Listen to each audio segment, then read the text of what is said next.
Gilounet, que me dis-tu? Gilounet, tu me dis, Karim, c'est bientôt mon anniversaire, j'aurai 25 ans. Déjà, j'ai envie de te dire, machallah, c'est pas mal. Il fut un temps, c'était compliqué d'arriver jusqu'à 25 ans. Tu l'as géré comme un grand prince. Et tu me dis quoi? Une idée de comment je peux marquer le coup? Des quantités massives de cocaïne, évidemment. Mais non, Alors attends, tu veux un cadeau pour tu veux un truc à t'offrir pour ton anniversaire qui est cool déjà?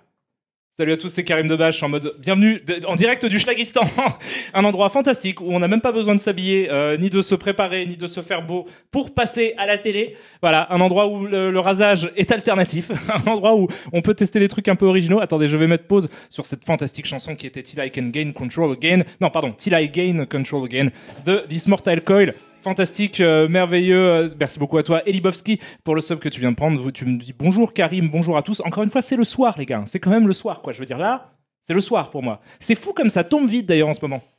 Donc voilà, donc je suis un peu dégueulasse, enfin, je suis pas dégueulasse, je suis juste, je me suis pas rasé quoi. Et je suis en pilou aussi, je suis en pilou parce que je me suis dit pourquoi pas, il commence à faire un peu frisquet, quand il fait frisquet qu'est-ce qu'on fait? On met son pilou et on fait autre chose, mais ça je ne vous le montrerai pas par pudeur, c'est que j'ai mis des chaussettes de Noël, et oui. Je me suis acheté des petites chaussettes de Noël, super rembourrées et tout. Et c'est fou les technologies maintenant. C'est-à-dire que sous les chaussettes de Noël, vous avez des espèces de petits patins en, je ne sais pas, en plastique qui sont antidérapantes.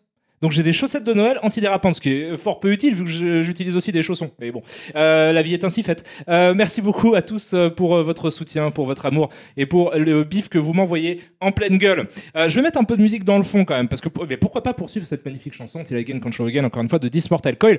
Pourquoi est-ce que je vous passe ça?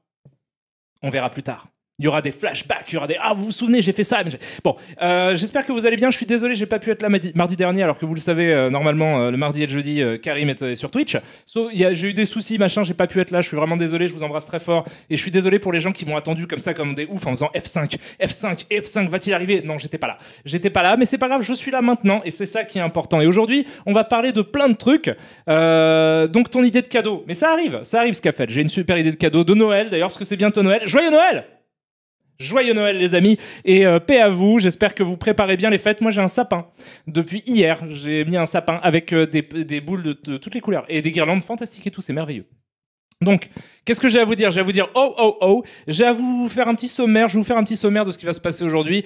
On est un peu dans le style de stream que je fais désormais, c'est-à-dire que avant, je me disais tiens, il faut que ce soit centré autour d'un jeu vidéo. Je me disais Twitch, c'est un peu une plateforme sur ça. En fait, j'ai appris à me dire que bon, c'était pas forcément nécessaire finalement que ce soit sur un jeu vidéo. Je pense que c'est même plus sympathique en fait de lancer des trucs en se disant tiens, venez on discute. Peut-être si on a envie de jouer à un jeu vidéo, on y jouera. Peut-être que si ça se termine de télécharger, je vais pouvoir lancer Miles Morales.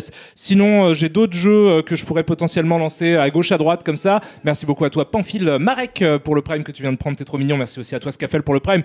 Vous déchirez. Mais en tout cas, ouais, je me suis dit, ça va être un stream dans le style des derniers streams que j'ai fait. C'est-à-dire, voilà, pas grande thématique, pas vraiment de lien directeur, juste un puzzle de mots et de pensées que le hip-hop français repose en paix. Évidemment, vous connaissez vos classiques comme moi. Donc, aujourd'hui, qu'est-ce que j'ai prévu comme truc? Déjà, le trailer de Mario, parce qu'il y a un nouveau trailer du prochain long-métrage Mario, que j'ai déjà vu hier, dans un contexte que je vous expliquerai bientôt. Il y a un trailer de Sanseiya, le film. Alors ça, je l'ai vu hier aussi. Accrochez-vous, vraiment accrochez-vous pour les gens qui n'ont pas vu ça parce que c'est waouh. Merci beaucoup à toi Army Moon pour le Prime. Et le dernier thème, parce que vous voyez que le titre de mon live c'est Mario, Seiya et nous, tous surveillés par des machines de grâce aimante. C'est-à-dire qu'on parlera aussi d'un fantastique documentariste dont j'adore parler en ce moment. Merci à toi J-Bébou. Et je remercie encore une fois. Non attendez, par contre on va couper la musique parce que là ça me déstabilise. Ça me donne envie en fait de parler au rythme de la musique. Ce qui est ça ne sert à rien parce que je ne suis pas en train de toaster. Je suis pas ce n'est pas un redeem en fait. Je ne suis pas vraiment en train de faire un freestyle. Mais du coup, oui, en fait, mon intérêt pour Adam Curtis, donc c'est le troisième thème de la soirée, a été relancé par la sortie de ce livre qui m'a généreusement été envoyé par les éditions Façonnage. Voilà, parce que je suis très fan d'Adam Curtis depuis très longtemps, et donc ils le savent chez Façonnage Édition, et ils m'ont envoyé ce bouquin qui s'appelle Pandore, le monde dans l'œil d'Adam Curtis, que je suis en train de lire, pas dans l'ordre, parce qu'en fait, Adam Curtis, pour ceux qui ne le savent pas, est un documentariste anglais qui a sorti moult documentaires qui a commencé dans les années 90. Et par conséquent, le principe de ce bouquin, c'est en fait une compilation d'articles. J'en ai déjà parlé en stream, j'en reparle volontairement. Et je vous en parlerai même un peu plus tard dans le stream. Mais en gros, c'est une compilation d'articles. Il y a un article avec un auteur différent par film d'Adam Curtis. C'est super sympa. Donc, du coup, je le lis pas dans l'ordre parce qu'en fait, il y a certains docus que j'ai complètement oubliés parce qu'il en a sorti plein, en fait, Adam Curtis, des documentaires. Et il y en a que j'ai vu il y a très longtemps. Donc, j'ai complètement zappé ce qui se passait. Donc, je me respoile pas, en fait, parce que j'ai pas envie de relire des trucs, machin. Donc, je lis que les articles sur les documentaires dont je me souviens suffisamment pour me dire je vais pas me faire spoiler. À savoir, j'ai lu la partie sur hypernormalisation, j'ai lu la partie sur Bitter Lake, etc. Mais je vous en parlerai un petit peu plus précisément. C'est un de mes documentaristes préférés. Il est fort peu connu en France et c'est la raison pour laquelle je me dis merde, je passe suffisamment de temps dans mes streams à dire oui, j'aime pas ci, j'aime pas ça. Oh là là, Marvel c'est un peu chiant. Oh là là, Star Wars c'est pas terrible. Oh là là, qu'est-ce que. Et ben en fait, je me dis, il faudrait peut-être que je commence à parler de trucs actuels que j'aime bien. En l'occurrence, ce documentariste-là, son dernier docu date de 2022. Donc c'est je crois, si je ne m'abuse, oui, bah oui, forcément, puisque cette année, il a fait un documentaire sur la Russie que je n'ai pas encore vu, par contre, donc je ne peux pas vraiment vous le conseiller, je ne sais pas s'il est bien, mais je pense qu'il va être très bien, parce qu'il n'y a pas de raison qu'il soit nul. C'est vraiment super, donc c'est quelqu'un qui est encore en activité, qui fait des documentaires, qui produit des choses intéressantes, bien faites, bien branlées, et c'est cool aussi de parler un peu de ça, et pas juste de ronger mon frein sur des trucs qui me plaisent moins. Je vais en profiter pour remercier les quelques personnes qui ont sub pendant ce long monologue sur Adam Curtis, merci à toi. Who's That pour le Prime, merci à Celestian Stars, qui me dit « Joyeux mois des films de Noël, pensez à revoir le Noël des Muppets ». Le Noël des Muppets, moi j'ai envie de me remater simplement le Capra, La vie est belle. J'en parlais avec ma copine de quel film on pourrait mater pour Noël. On a une petite liste, mais la prio, ça va être de revoir La vie est belle de Frank Capra, et même globalement de me faire plusieurs Frank Capra, parce qu'il est dans le... C'est pas forcément des films de Noël, mais c'est des films un petit peu happy cool. Que j'aime bien. Le vrai Canard WC, merci beaucoup à toi pour ton sub aussi. Reaper TV également, merci pour ton Prime. Le vrai Canard WC, remercie encore une deuxième fois puisque tu as embrayé tout de suite, t'as fait un don et ensuite t'as fait un don à quelqu'un d'autre. Tu balances le bif tel des shurikens. Tu es le ninja de l'amour et je t'adore, je t'embrasse très fort. Bienvenue à toi Bobine, tu viens de te faire offrir un sub par le vrai Canard WC, remercie-le, embrasse-le sur les babines. Huisman aussi, merci à toi pour ton Prime, tu déchires. Aléadar également, 3 mois, joyeux Noël, joyeux Hanouka, joyeux tout ce que vous voulez, je vous aime très fort. Merci aussi à toi Médard Eliane pour le 4e mois de sub. Vous êtes tous sympathiques et tous très généreux. Karim Debache, donc toi carrément tu me tags. Tu te permets de mettre un petit arrobase. Karim Debache, j'aimerais bien ton avis sur Storm of the Century, le téléfilm. Donc, je l'ai pas vu. Voilà, je ne l'ai pas vu, donc tu ne pourras pas avoir mon avis dessus. Je suis vraiment désolé, mais je t'embrasse fort. Si je le mate un jour, j'essaierai de m'en souvenir, mais crois bien que j'ai déjà oublié. Donc je t'embrasse très très fort, mais je suis désolé, je ne peux pas répondre, je n'ai pas vu. Merci à toi, Octopetrus pour le Prime aussi. Merci à toi, Jean Zoloft. Tu me dis, tiens, de l'argent, je sais que tu détestes ça, cher. Oh putain, je vais chialer, me fais pas chialer. Merci beaucoup à toi, merci aussi à toi, Ximou. Vous êtes trop mignon, c'est ton 19e mois d'abonnement quand même, Ximou, c'est énorme. T'es trop choupinou-piné. Donc, tout ça, j'ai revu La Famille Adams grâce à la série. Bonne surprise. C'était plus drôle que dans mes souvenirs. Mais ils sont sympas, les films La Famille Adams. J'ai vu le premier épisode de mercredi aussi. J'ai pas trouvé ça ouf. Je sais qu'il y a des gens qui ont vraiment beaucoup aimé, qui ont trouvé ça super sympa. Mais j'ai pas trouvé ça ouf.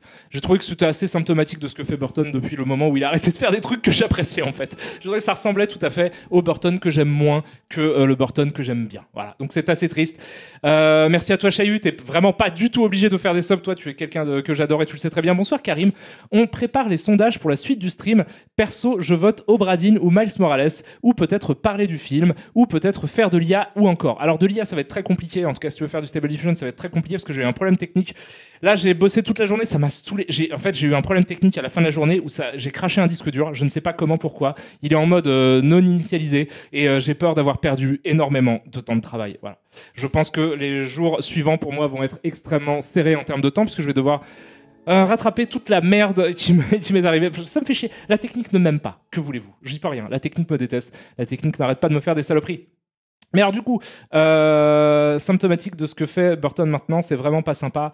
Mais moi, tu sais, à partir de Big Fish, j'ai fait ouais, et après Big Fish, c'était pour non, c'est plus mon cinéma. J'aime beaucoup moins. Obradine, je sais que c'est absolument génial, je sais que c'est merveilleux, je sais que c'est fantastique. À quand la suite de E-Murder? C'est prévu dans ma tête, mais je suis en train de mettre ça en place parce que j'aimerais que ce soit un peu gros. Et donc je suis en réflexion sur E-Murder, mais il y aura une suite, ce n'est absolument pas abandonné. Et ça peut être même une suite assez intéressante et assez originale. Ça peut être une suite qui va être à l'avant-garde de ce qui peut se faire en streaming sur Internet. Merci beaucoup à toi, Candy Couchefer aussi pour ton 7e mois d'abonnement. Tu me dis « Bonsoir Karim, j'espère que tu vas bien. Tu as vu les améliorations de la V4 sur Midjourney? Je les ai vues. J'ai passé la journée à en faire pour le taf aussi. C'est très impressionnant. Midjourney, c'est vraiment super. » Je fais une petite aparté avant que j'oublie et avant que je commence en fait à parler de Mario, de Seyar et de Tutti Quanti. J'ai dit à quelqu'un, tiens, j'ai un bon cadeau d'anniversaire pour toi. Enfin, c'est pas juste pas moi qui vais te l'offrir, mais si tu veux t'offrir un bon cadeau d'anniversaire ou si vous êtes un proche de cette personne et que vous voulez lui faire plaisir, je recommande. Je sais plus si j'en ai parlé en stream, peut-être, mais je recommande ce livre, Henri Alcan, Des Lumières et des Ombres. Voilà, Des Lumières et des Ombres, qui est un livre de référence d'Henri Alcan, qui est un des plus, je pense, on peut dire quand même un des plus grands chefs opérateurs de l'histoire du cinéma. C'est lui qui a travaillé sur je sais même pas, il a travaillé sur des milliards de trucs. Il est connu peut-être surtout pour son travail avec Cocteau, La Belle et la Bête. Il a travaillé avec Wenders aussi, avec Wim Wenders sur des films tels que comment s'appelle ce film où il fait l'ange là, couleur noir et blanc, Les Ailes du désir. Il a fait plein de films absolument incroyables. Ce bouquin est génial. Pour tout vous dire, c'est un bouquin que à l'époque, en fait, je l'ai acheté très récemment. Parce que j'avais un ami qui était photographe et fan de cinéma. Alors déjà, Henri Alcan a vécu très longtemps à Boulogne-Billancourt, qui est la ville d'où je viens. Donc forcément, c'était un peu une resta, surtout quand on aime l'audiovisuel à Boulogne-Billancourt. Il est décédé, je crois, au début des années 2000. Mais en tout cas, j'avais un ami à l'époque qui était un gros fan d'images, en fait, simplement parce qu'il était photographe. Et il a fait des études d'ailleurs pour devenir chef opérateur. Charles, je t'embrasse très fort si tu m'entends. Et du coup, il avait un exemplaire de ce bouquin, en fait, des lumières et des ombres, de Henri Alcan. Et du coup, j'ai toujours voulu avoir ce livre, sauf qu'à l'époque, il était hors de prix. Alors peut-être c'est moi qui à l'époque ne savais pas bien chercher les livres ou quoi, mais moi je le trouvais à des prix complètement ouf en fait ce livre. C'était pas la même édition aussi. C'était une édition complètement différente, plus grosse, plus fat, plus imposante. Mais du coup, il était super cher. J'ai jamais pu l'acheter. Et en fait là, au hasard d'un de mes détours Fnacesque, je me baladais dans un magasin de bouquins donc en fait il est ressorti. Alors peut-être il y a longtemps. Hein, c'est sûrement moi qui n'ai pas été au courant. Donc je suis un connard aussi parce que je me renseigne pas sur toutes les sorties de bouquins et tout. J'imagine qu'il est sorti il y a longtemps, mais donc 35 balles. Alors que je vous jure que alors c'est pas de la pub, hein, je suis pas sponsorisé par, je sais même pas qui fait le livre, qui édite. La Cinémathèque française ne me paye pas pour dire du bien de ce livre. Mais ouais, 35 balles, je l'ai trouvé, alors qu'à l'époque c'était genre, je voyais à je sais pas, 200 euros quoi, au milieu des années 2000. Donc voilà, donc c'est si vous voulez un super livre qui est une espèce de traité de lumière, c'est très intéressant. Il y a des croquis de ses plans lumière et tout. Il y a des tableaux qu'il a utilisés pour comment étudier la lumière et tout. C'est fascinant. C'est un chef opérateur absolument génial. Donc ça, c'est un cadeau hyper cool que j'ai fait à un pote. D'ailleurs, je lui ai offert ça aussi en même temps que je m'en suis acheté un. Donc voilà, je suis très content. Non, c'est pas Charles de Chroma dont je parle. C'est un autre Charles qui n'a rien à voir, mais qui lui aussi travaille dans l'audiovisuel. Attendez, j'ai peut-être raté des subs. J'en suis désolé. Donc Shaïb, toi, je t'ai dit merci évidemment, même si tu n'es vraiment pas obligé. Candy Couche aussi. Je t'ai remercié. Anubis le bot, merci à toi. J'espère que t'es pas vraiment un robot et que t'es vraiment quelqu'un d'humain qui vient de m'offrir un Prime. Donc je t'embrasse très très fort. Merci à toi Negay aussi pour le Prime, tu déchires. Voilà, merci à Gustin777 pour le sub aussi, vous déchirez tous. Vous êtes absolument mignons. En plus vous faites partir des je sais pas quoi, des trains de l'hype, des trucs absolument fantastiques. Est-ce que j'ai entendu parler de Red Shadow? Et non, je ne connais pas. Je ne connais pas ce truc. Donc voilà. Alors, ce qui s'est passé en fait, c'est que hier j'étais en tournage d'une émission que vous connaissez peut-être si vous suivez un petit peu nos aventures sur internet avec mes amis et moi. On a tourné une émission qui s'appelle Les Termes. On a tourné enfin le deuxième épisode d'une émission qui devait être mensuelle, mais dont le premier épisode date d'il y a quand même 3-4 mois parce qu'on était branleurs. Et du coup, hier on a tourné le nouvel épisode qui devait sortir, je crois, ce soir, mais qui a été décalé parce que à cause de problèmes de droits d'auteur sur des images de bande-annonce qu'on passait et notamment celle de Mario. Merci beaucoup à toi Kajabé pour le Prime. Déchire. Merci à toi Icaruo pour le Prime aussi. Tu me dis quoi? Bonsoir Karim, comptes-tu reprendre les aventures du sympathique Ichiban dans Like a Dragon? Je ne sais, putain, je sais pas, j'aimerais vraiment beaucoup, mais j'ai tellement pas de temps en ce moment quoi. Et puis j'ai tellement d'idées de trucs à faire en live que je ne sais pas, je suis pas sûr. Déjà en fait, ce que j'aimerais, c'est le reprendre, ne serait-ce que pour moi, quand bien même je le ferais pas en stream quoi, juste y rejouer parce que je trouve que c'est un chef-d'œuvre en fait le jeu. Mais putain, c'est long quoi, merde. Est-ce qu'on peut pas revenir à une époque où on faisait des jeux qui se pliaient en 1 heure et du coup tu pouvais consommer chef-d'œuvre après chef-d'œuvre et t'étais pas obligé de consacrer une partie conséquente de ton existence à un jeu vidéo? Parce que moi j'ai eu Elden Ring cette année quand même. Donc c'est compliqué. Déjà, t'as une année où tu fais Elden Ring et Like a Dragon, bah t'as plus de temps pour faire d'autres jeux vidéo. C'est très dommage. Mais voilà. Karim, elle vient de sortir la vidéo, donc Nicolas a géré, il a réussi à la sortir, c'est fantastique. Je l'embrasse très fort. Alors que ça veut dire qu'il s'est speedé. Donc j'embrasse très fort Nico de Joueur du Grenier, qui est non seulement un gesson, mais souvent aussi monteur sur les émissions, et là qui s'est occupé de la réalisation et du montage de ce dernier épisode des Termes. Et qui était en galère il y a pas si longtemps que ça. Il était en stress parce que du coup on se faisait striker la vidéo, on se se la faisait bloquer à cause de droits d'auteur hyper chelou comme d'habitude, puisque ça a consisté juste à montrer des bandes annonces, soit du matériel promotionnel fait pour le film, mais ça ne plaît pas visiblement aux annonceurs, enfin aux distributeurs pardon, des films dont on parle, qu'on puisse montrer une quelconque image de leur film. Donc ils décident de tout bloquer, etc. Le truc absolument incroyable. Alors là, du coup, je vais avoir aussi des problèmes de claim. Je veux pas me plaindre trop non plus parce que c'est pas si grave en fait. C'est genre, c'est pas grave. Mais là, le truc, c'est quand même fou parce que là, du coup, je vais vous montrer la bande-annonce de Mario. Ok, donc Chahu, je sais que tu es là du coup, tu m'entends, ce stream, upload-le, juste coupe le moment bande-annonce, je vais fermer ma gueule pendant, et en fait je vais faire un 3, 2, 1 top, voilà, et les gens pourront lancer la bande-annonce en même temps que moi. C'est rudimentaire et complètement ouf qu'on en soit arrivé là, mais il faut faire ça. Mais le truc de ouf, c'est que du coup là je vais vous montrer la bande-annonce de Mario, ok.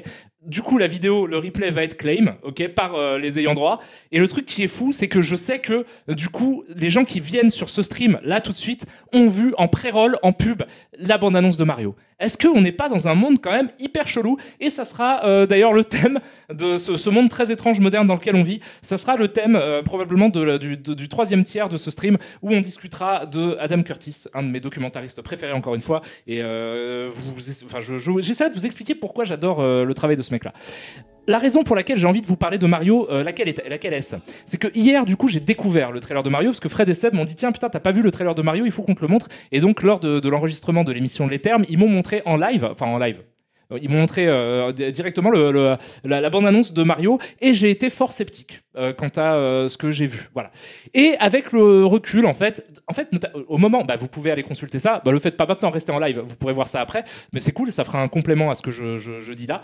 Ça sera voilà, mon avis à chaud sur le trailer de Mario. Il est sorti hier, on l'a tourné hier dans Les Termes. Et là, c'est moi qui ai pris un peu de recul par rapport à ce que j'ai vu.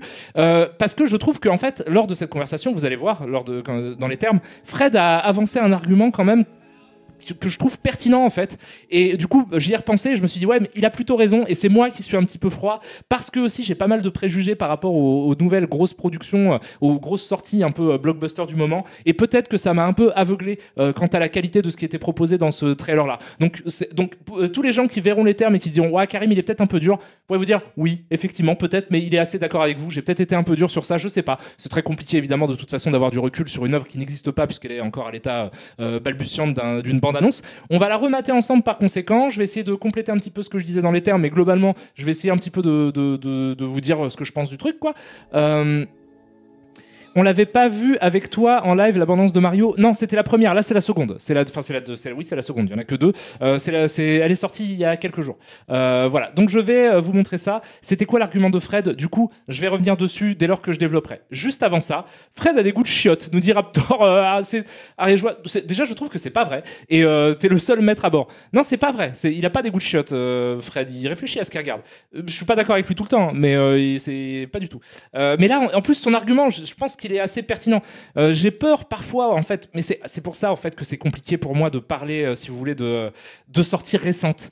Parce que j'ai pas le recul. Parce que quand je parle d'un film qui est sorti il y a 10 ans et que j'ai vu 50 fois, j'y ai réfléchi plein de fois, et du coup, ça veut pas dire que je suis juste, hein, mais ça veut dire que je suis à peu près en phase avec ce que je pense vraiment, sincèrement. Alors que là, je suis confronté aussi aux limites de la pensée instinctive, qui est que je réagis par rapport à des images qui viennent d'arriver, j'ai pas de recul par rapport à ça, et donc je donne des avis qui sont parfois peut-être un petit peu cavaliers. Donc on va essayer de revenir là-dessus. En tout cas, je vais vous montrer un petit peu mon écran. Le voici, le voilou, le voilà, le voissou. Donc cette partie va être claim, donc je ne vais pas parler pendant, je vais vous faire un 3-2-1 pour démarrer le truc, pour les gens qui veulent le voir en replay. C'est la bande-annonce VF, je le regarde sur Film Actu, donc pour qu'on soit bien d'accord sur quelle version de la vidéo on regarde. Je ferme ma gueule, on regarde ça, et on en discute tous ensemble. Je vérifie juste que le son fonctionne, ce qui n'est pas sûr. Oui, je crois que le son fonctionne, il faut que je l'augmente. Ouais, le son fonctionne. Ensuite, je ferai des gros bisous. Pas besoin de décompte si tu parles pas pendant la vidéo, Chahu? Tu crois? Vas-y. Je vais quand même le faire, au cas où. Je le fais au cas où. 3, 2, 1, play. Voilà, donc c'était la bande-annonce de Mario le film au cinéma. Et alors, déjà, est-ce que vous en avez pensé quelque chose? Juste avant, je vais remercier quand même, en lançant un petit soft qui me permet de le faire, les personnes qui ont sub, parce que j'ai vu en fait qu'il y en avait pas mal. Donc du coup, c'est pas poli de pas le faire. Je remercie, je fais une petite salle de remerciements. En attendant, vous pouvez discuter et vous exprimer. Je reviens en gros plan. Vous pouvez discuter et vous exprimer sur ce que vous venez de voir sur le chat. Bon, alors... Voilà, je vais faire ce petit truc de remerciement. D'abord, je remercie infiniment de tout mon cœur, donc Ghostin777, je t'ai déjà remercié, Icario aussi, Merci à toi, le Lapin de 3, tu as offert nombre de subs à des gens, donc à Razor Pilot, à Doomgigi, à Plague 93, à Ben, à Ordure. Pas mal. Et à Black Hockey, merci, bienvenue à tous et merci à toi le Lapin de 3, t'es trop mignon. Merci aussi à toi Jeff Multivers, tu me dis bonjour monsieur Karim, une fierté de te suivre dans ton univers, c'est très gentil. Merci aussi à toi Gaetraf pour le sub, vous déchirez tous. Alors du coup, qu'est-ce qu'on vient de voir? Donc on vient de voir une bande-annonce d'un long métrage qui est sur Mario Bros. Voilà, la licence Mario, qui est probablement de très loin la licence la plus célèbre et la plus célébrée de l'histoire du jeu vidéo. Merci beaucoup à toi Astorias6, merci à toi aussi LAFR. Ce qui veut dire que c'est, quoi qu'on en pense, de toute façon, quelle que soit notre opinion sur ce qu'on vient de voir, un espèce d'immense événement en fait, dès lors qu'on est un peu fan en fait de jeux vidéo et de cinéma. C'est-à-dire que c'est pas possible de passer à côté de ça, quoi. C'est une adaptation en long métrage de Mario. C'est fou pour moi de voir ça, et c'est vrai que moi, en fait, le truc, je vais vous dire, donc, je vais vous retranscrire un petit peu ce qu'on disait dans les termes, que vous pourrez regarder ça plus tard. Mais en gros, ce que je disais, c'est qu'il y a quand même une espèce de foultitude, une espèce de gerbe de références pop culture que je trouve que désormais, en fait, dans le contexte actuel de ce qu'est le cinéma de divertissement populaire aujourd'hui, assez putassière, en fait, parce que du coup, c'est ce que je dis souvent dans ce genre de stream, c'est plutôt clin d'œil, plutôt coup de complice, en mode ah ouais, t'as vu, on a mis toutes les références de l'univers de Mario, etc. Donc ça, quand je vois ça désormais dans une bande-annonce, j'ai souvent tendance à prendre un espèce de recul par rapport à ça, à me dire la personne qui est en train de faire ce film essaye de me draguer en fait, et du coup j'aime pas ça, j'aime pas cette sensation-là. Ceci étant dit, Fred a rétorqué à ça qu'en fait la dimension métatextuelle que je reproche à nombre de films qui sortent par ce côté référentiel à l'extrême est quand même moindre que dans nombre de productions à gros budget récentes, telles que par exemple Sonic, Pikachu, etc., Détective Pikachu. Lui, en fait, Fred, ce qu'il disait, c'est mais quand même, là, il propose, en gros, ce qu'il disait, c'est en fait, là, il propose une vraie version premier degré du Royaume Champignon, et ils n'ont pas fait le truc à la mode qui était évident, surtout dès lors qu'on connaît un peu le casting du film. C'est-à-dire qu'ils n'ont pas mis Mario dans le vrai monde. Voilà, ils sont pas allés dans ce truc-là, ce qu'a fait Sonic, ce que faisait Détective Pikachu, ou Tic et Tac, ou des films comme ça, un peu méta. Truc. Et c'est vrai que c'est un très bon argument, en fait, parce que du coup, il y a quand même l'envie, j'ai l'impression, dans ce que je vois, de mettre en scène un monde de fiction assez fou et assez culte dans l'univers des fans de jeux vidéo, de façon ambitieuse et finalement assez premier degré par rapport à ce qui se fait. Bon, donc ça c'est intéressant. Et je suis obligé aussi de quand même de noter un truc qui est évident, mais que j'ai pas dit au moment des termes, mais qui est sûr, c'est que si j'avais vu cette bande-annonce-là, ou peut-être que je l'ai dit, mais d'une manière un peu différente, mais si j'avais vu ça, en fait, genre en 94, j'aurais pleuré, en fait. J'aurais pleuré de bonheur, mais je me serais effondré en larmes de joie. J'en aurais parlé à tout le monde en disant « Waouh, vous avez vu ce truc complètement fou !» Au-delà de la différence technique, parce évidemment, ça ne peut... Si j'avais vu ça en 94 déjà en premier lieu, je me serais dit « Putain, la technologie a fait un bond absolument gigantesque. » Mais c'est vrai que j'aurais été absolument extatique de voir ça en tant que fan de jeux vidéo. C'est évident, quoi. Donc ça, c'est quand même... Je peux pas ne pas le dire, quoi, parce que c'est en vrai, j'imagine que... comment dire les jeunes, en fait, les gosses qui ont aussi grandi avec Mario finalement, une autre version de Mario, peut-être pas les Mario originels sur NES, Super NES, mais qui ont grandi avec des versions du futur de Mario, en voyant ça, ressentent ce que moi j'aurais pu potentiellement ressentir en 94. Donc j'ai beaucoup de mal aussi à être complètement critique par rapport à ça, parce que je me dis qu'il y a un côté rêve mouillé accompli qui est fait quand même avec un certain sérieux. C'est-à-dire que je constate un vrai respect et une vraie déférence par rapport à la licence de base, qui certainement n'est pas étrangère au fait que, j'imagine, Nintendo serre la vis à quiconque voudrait faire quoi que ce soit avec ses licences. Et que du coup, là, on est en 2022, t'as absolument pas le droit de faire ce que tu veux avec la licence Mario, et je pense qu'ils sont beaucoup derrière tout ça, et je pense que, voilà, il y a cette espèce de truc. Mais de fait, c'est vrai que c'est ce que j'ai vu de plus fidèle et de plus juste par rapport à l'ambiance que tu ressens quand tu joues à un quelconque jeu Mario. Et juste en ça, il y a quand même ça à saluer, je trouve. Voilà. Après, je reste quand même sur l'idée que... Attends, là, je vais remercier aussi, pardon, Demi-Pêche, tu as pris un sub et tu me dis bien le bonsoir. Bien le bonsoir à toi, Demi-Pêche. Astoria6 aussi, mais je crois que je vous ai... Non, je vous ai peut-être pas remercié. Bon, merci, ça fera un double merci si jamais je l'ai fait. Merci à toi LAFR et merci à Corsidian qui me dit bonsoir Karim, quel plaisir de te voir en live. Écoute, c'est un plaisir de me voir en live. Voilà. Alors, je pense pas, Mario, c'est pas la même aura des années 90. Ouais, c'est quand même des gros, tu vois, genre... c'est des gros jeux encore aujourd'hui, quoi. Ils se vendent massivement et puis c'est une licence importante. Et puis les gens ils jouent quand même aussi à Mario Kart, ils jouent à Smash Bros, ils jouent à plein de jeux à la mode. La Switch, c'est une console qui est quand même très très vendue et les gros blockbusters de la Switch se passent dans l'univers Nintendo, quoi. Je veux dire quand même. Donc de fait, je comprends parfaitement l'enthousiasme qu'on peut ressentir, qu'on soit un jeune d'aujourd'hui ou même qu'on soit un vieux gamer juste par pure nostalgie, etc.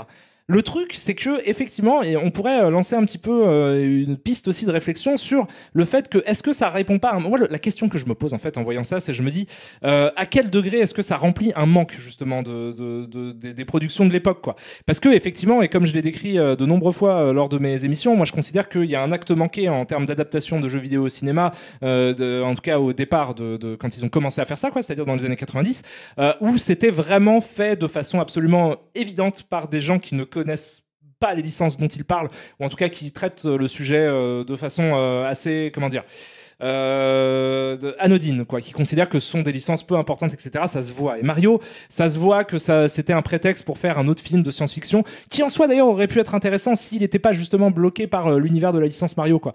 Donc, du coup, voilà, c'est-à-dire que ce trailer-là, quand je le vois en 2022, je peux pas m'extraire du fait que je le vois après des décennies entières j'aurais aimé voir ça, mais je ne le voyais pas. Et donc en fait, je me demande à quel degré ça joue avec ça de maintenant on est à un point d'évolution déjà technologique, technique pure et idéologique où on peut maintenant produire des énormes budgets comme ça, des grands films d'animation qui sont ambitieux, avec ça a l'air d'être très ample dans ce que ça a l'air de donner comme aventure, de proposer comme aventure, avec un budget immense, avec des stars, machin, etc. Et ça peut se faire, c'est-à-dire ça peut rentrer dans ses frais, ça peut exister comme un produit culturel important. Donc, le truc c'est que à l'époque, en fait, ça m'aurait fait sauter de joie aussi parce que ça n'existait pas. Ce que je veux dire, c'est qu'en fait, étant donné qu'on a été confronté à des tonnes d'œuvres cinématographiques qui ne respectaient pas les licences qu'elles traitaient, il est vrai qu'un film comme ça dénote par rapport à la zeitgeist de l'époque. Si ça sort, même, je dis en 90, mais même si ça sort dans les années 2000, c'est un truc de ouf parce que c'est à contre-courant de tout ce qui se fait en termes d'adaptation de jeux vidéo au cinéma. Le truc, c'est que là, on est en 2022 et que par conséquent, la norme, en fait, c'est devenu ça. C'est-à-dire que toutes les icônes de pop culture qu'on considérait comme justement contre-culturelles à l'époque sont devenues en fait le truc à la mode du moment. C'est qu'en fait Mario, c'est pas du tout de la contre-culture. Être un gamer, c'est plus du tout de la contre-culture, c'est complètement admis et acté. Donc en fait ça fait finalement, c'est pas les studios qui prennent plus de risques et qui essayent de faire des trucs plus justes pour un public potentiel qui apprécierait ce qu'ils regardent. En fait, c'est juste que du coup, le monde a beaucoup changé et que par conséquent, ils sont toujours dans les normes et ils ont dû attendre en fait que les normes changent pour pouvoir faire ce genre de film. Bon, en soi, moi, je suis pas contre le fait que ça existe. J'irai le voir avec, franchement, en fait, avec plaisir. En vrai, quand j'y repense, je me dis, bah oui, mais c'est con aussi de bouder mon plaisir pour une question presque doctrinale, quoi.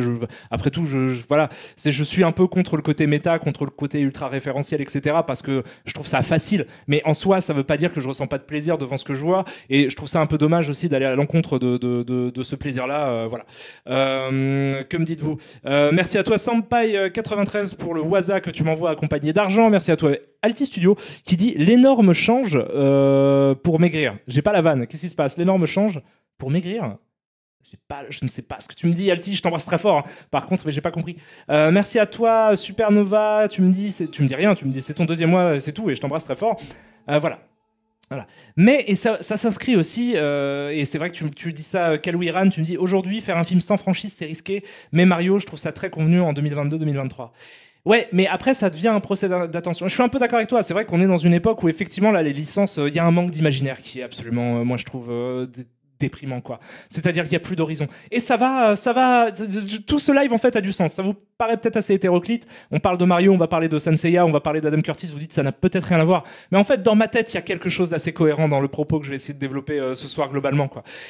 Et c'est vrai que là on est dans un truc où il y a un manque d'imaginaire qui est assez flagrant, je trouve, dans les blockbusters de notre temps. J'en parle in extenso dans l'épisode des termes aussi qui est sorti aujourd'hui. Et ça me rend un peu triste parce que je trouve que ça correspond aussi à la période dans laquelle on vit, où en fait ce manque d'imagination dans les univers dans lesquels on peut se projeter se ressent aussi dans cette espèce de torpeur, quoi, qui est ressentie, cette espèce de statu quo qu'on a l'impression ne bougera jamais, quoi. Donc du coup, j'aimerais qu'on me propose, plutôt que de me faire un long métrage Mario, j'aimerais un film épique, une épopée pour enfants nouvelle comme ça qui serait intéressante. Encore que mon propos peut être contré par le fait que là on parle de cinéma d'animation et notamment d'animation 3D, et je trouve que c'est pas le pire. Je trouve que le cinéma d'animation 3D aujourd'hui quand même au moins propose des nouveaux trucs. Je veux dire, il y a des nouveaux Pixar avec des nouveaux univers, etc. C'est même presque parfois très opposable au cinéma live qui lui est vraiment en train de bégayer depuis 10 piges, quoi, où ils savent même plus quoi faire à part qu'est-ce qu'on peut ressortir.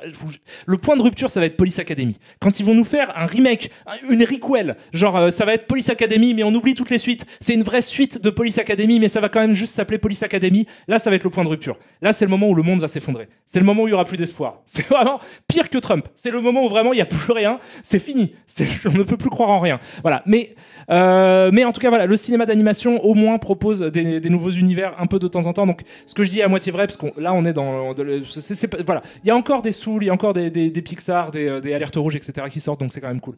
Mais j'aimerais bien voir ça aussi. Bon, bref, c'est pas grave, c'est pas important ce que j'allais dire. Je vais remercier Monsieur New Vegas qui me dit salut mon gars, salut à toi. Merci à toi Cédrus aussi. Merci à toi Danton Cubitus 22 qui a un pseudo assez chelou ma foi pour son 3e mois de sub. Et merci à toi Barbac aussi qui me dit un quasi bébé avec toi Karim. Ça veut dire quoi? Qu'est-ce que ça veut dire techniquement? Ça veut dire on fait une tête, on fait un tronc? Je sais pas. Merci à toi Ime67 aussi qui me dit déjà 3 mois. Waouh, quelle histoire! C'est une longue histoire d'amour qu'on est en train de vivre ensemble. Voilà, donc du coup, ouais, voilà, vous parlez des Pixar. Effectivement, il y a ce truc-là qui est quand même cool. Leur donne pas des idées. Putain, je vous jure, si ça sort Police Academy, je quitte ce monde. Je me tue, hein, je quitte ce monde. Genre, je travaille vraiment de façon très consciencieuse sur une technique pour inventer une fusée qui m'emmènera loin dans l'espace, probablement sur Mars ou une planète encore plus lointaine, juste pour ne pas supporter un requel de Police Academy.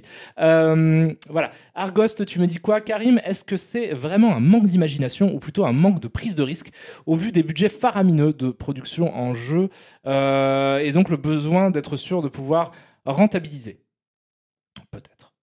Peut-être, je sais pas, mais en tout cas, en même temps, l'un va avec l'autre, quoi. C'est-à-dire qu'effectivement, c'est peut-être un manque de prise de risque, mais globalement, en tout cas, c'est un manque de nouveaux univers, je trouve. C'est un manque de nouvelles icônes, c'est un manque de nouveaux horizons, c'est un manque de nouveaux univers. Il y a un déficit, il y a quelque chose à creuser. Après, il y a des gens qui essayent. Hein. Il va y avoir des George Miller, il va y avoir des gens comme ça qui vont ponctuellement essayer. Il y a même des petits budgets qui arrivent à se faire passer pour des films plus ambitieux qu'ils ne le sont, genre Everything Everywhere All at Once, qui du coup amènent des espèces de coups de frais comme ça, de coups de fouet. Et ça me permet aussi quand même de préciser que j'essaie de jamais être trop péremptoire par rapport à ce que je dis, c'est-à-dire que ce que je dis n'est pas absolu. C'est-à-dire qu'il y a un nombre conséquent de contre-exemples que vous pourriez m'opposer, et je vous dirais que vous avez plutôt raison de me les opposer. Néanmoins, je constate une tendance. Voilà, c'est ça en fait. C'est pas absolu, ça veut pas dire qu'il y a personne dans l'industrie du cinéma de divertissement qui a une idée nouvelle, c'est pas ça. Mais c'est-à-dire qu'il y a trop d'exemples de films qui se répètent, qui bégayent et qui vont dans des terrains un petit peu confortables et qui prennent peu de risques en fait. Voilà. Après, il faut aussi se rappeler qu'il y a bien plus de films et de séries qui sortent aujourd'hui. Contrairement à l'époque, quand on rajoute l'accès illimité à toutes ces œuvres via le net, on a logiquement ce côté redondant qui va se ressentir. Ne pas confondre aussi qualité et quantité d'œuvres. Je n'ai aucun souci à voir une suite, un remake ou autre si la qualité est au rendez-vous. Les suites remakes ont toujours été là. Tu me dis, je pleure devant Lucie. Bah écoute, je trouve qu'ils ont jamais été là à ce point. Okay. Dans le grand cinéma de divertissement, encore une fois, je trouve qu'ils n'ont jamais été là à ce point. J'ai pas de souvenir d'une époque où la quasi-totalité des films qui marchent, en fait. Et c'est aussi le public qui est en jeu. C'est pas juste pour blâmer les gens qui font les films, c'est aussi ce qu'on a envie de voir. Et ça peut s'expliquer, à mon avis, pour des raisons, je veux dire, politico-sociétales, quoi, qui font qu'on est peut-être dans une époque où on a envie de se réconforter vers le confort un peu doudou d'un truc. Mais c'est-à-dire qu'aussi, il y a là-dedans un truc qui est notable. Déjà, moi, j'avais fait ce test-là et j'en avais déjà parlé en live avec Gilles. On avait fait le test de regarder dans les années 2010, qu'on comparait aux années 80. Et c'est pas pour dire que c'était mieux dans les années 80, parce que c'était pas mieux dans les années 80. Mais par contre, c'était plus original. Mais c'est-à-dire quand tu prends le top du box-office des années 2010, tu prends les 50 films qui ont rapporté le plus d'argent et tu prends la même chose pour les années 80, il y a une différence qui est vraiment notable, quoi, où tu peux pas vraiment ne pas constater que la quasi-totalité des films qui ont rapporté de l'argent, à l'exception justement des films d'animation et des quelques Pixar qui ont réussi à tirer leur épingle du jeu, sont soit des suites, soit des remakes, soit des réadaptations d'œuvres qu'on avait déjà vues par le passé. Alors que ce n'était absolument pas le cas dans les années 80. J'en parlais encore dans les termes, mais effectivement, on manque d'icônes de cinéma, et le fait qu'on manque d'icônes de cinéma s'accompagne aussi qu'on manque y a un déficit de nouvelles façons de filmer les choses. Parce qu'en fait, les nouveaux paysages qu'on voit apparaître au cinéma et les nouveaux personnages qu'on voit apparaître au cinéma, dès lors qu'ils sont un peu originaux, sont souvent accompagnés d'un filmage, quoi, d'une façon de les mettre en scène aussi. Et étant donné qu'on répète des trucs qu'on a déjà vus, on répète aussi, je trouve, des façons de filmer qu'on a déjà vues, des façons de monter qu'on a déjà vues. Et du coup, il y a cette espèce on est dans un moment, je trouve, qui est stagnant. Ce que tu dis est aussi juste, c'est-à-dire que tout ça aurait beaucoup moins de portée si j'étais convaincu par la qualité de fabrication des films que je vois. Le fait est que je le suis pas complètement vraiment, quoi. C'est-à-dire qu'en fait, et c'est pas une qualité technique, je veux dire, c'est-à-dire que quand tu me dis oui, au moins si c'était bien fait, quand c'est bien fait, ça va. Mais oui, mais je trouve que c'est pas complètement bien fait en fait. Ou en tout cas, c'est moins bien fait que les références et les bases qui sont les sources des films qui sont retravaillés actuellement.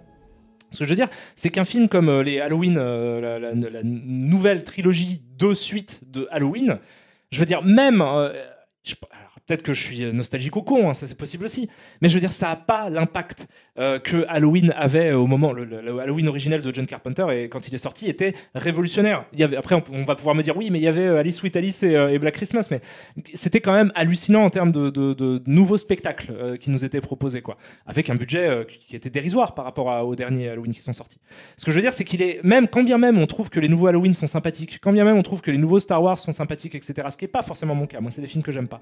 Mais quand bien même on puisse imaginer que c'est plutôt des bons films, je pense que ce serait compliqué de trouver un vrai point de vue qui dit oui, mais ça a l'impact que celui de Carpenter avait, quoi. Je veux dire, j'ai pas lu quelqu'un ou vu quelqu'un me dire ça, et si quelqu'un me disait ça, je dirais je pense que tu t'emballes. Parce que ça a pas. En fait, il y a quelque chose. Pourquoi est-ce qu'on aime Halloween de John Carpenter ? Mais par rapport à l'impact que ça a eu sur l'histoire du cinéma à l'époque. Ce qu'on aime dans Halloween, c'est ça. Ce qu'on aime dans Robocop, c'est ça. C'est ce que ça a représenté à l'époque comme objet culturel, comme objet de cinéma. C'est pas en soi la licence Robocop qui est un truc absolument fantastique dans l'absolu, en fait. C'est juste que à ce moment-là de l'histoire du cinéma, c'était important. Si jamais je vous dis que j'ai envie de voir un nouveau Robocop, ça veut pas dire que je veux voir un nouveau film de la licence Robocop en 2022. Ce que j'aimerais voir, c'est un film qui est, en termes de qualité, de sens du propos, de qualité de fabrication et d'impact sur le monde du cinéma, un Robocop, un nouveau Robocop, et qui soit pas vraiment une adaptation de Robocop. Et je pense qu'il y a mais même j'ai l'impression qu'il y a cette confusion à la fois dans les fandoms et aussi chez les gens qui font les films. C'est-à-dire, moi, je veux pas un nouveau Star Wars dans le sens où je m'en fous un film soit licencié Star Wars. Moi, ce qui m'intéresse, c'est peut-être une autre grande épopée de science-fiction intéressante qui apporte du nouveau sur la table dans la relecture des mythes fondateurs de la fantasy, en fait. Comme ce qu'était Star Wars en 77. C'est pas un nouveau film licencié Star Wars avec les personnages qui ont révolutionné le monde dans le passé, quoi. Donc, il y a cette espèce de truc aussi qui fait qu'à la fois, je suis un peu tiraillé parce que parfois j'ai l'impression que je ressens des trucs de vieux cons où je me dis mais c'est juste parce que c'était. Mais en même temps je me dis mais est-ce que c'est pas eux les vieux cons ? Est-ce que c'est pas eux qui sont en train de ressucer des licences sans trop réfléchir à l'impact que ça avait ? Parce que moi ce que je demande c'est justement pas des ressucés de licences de l'époque. Ce que je demande c'est vraiment des nouveaux trucs en fait. Ce que j'aimerais c'est que le monde ressemble plus au futur qu'au passé. Donc c'est pour ça que je suis tiraillé entre le truc. À la fois je me dis peut-être j'ai un point de vue qui est biaisé par la nostalgie etc. et que ça fait de moi un peu un vieux con. Ce que j'aurais pas grand mal à assumer au final. Hein.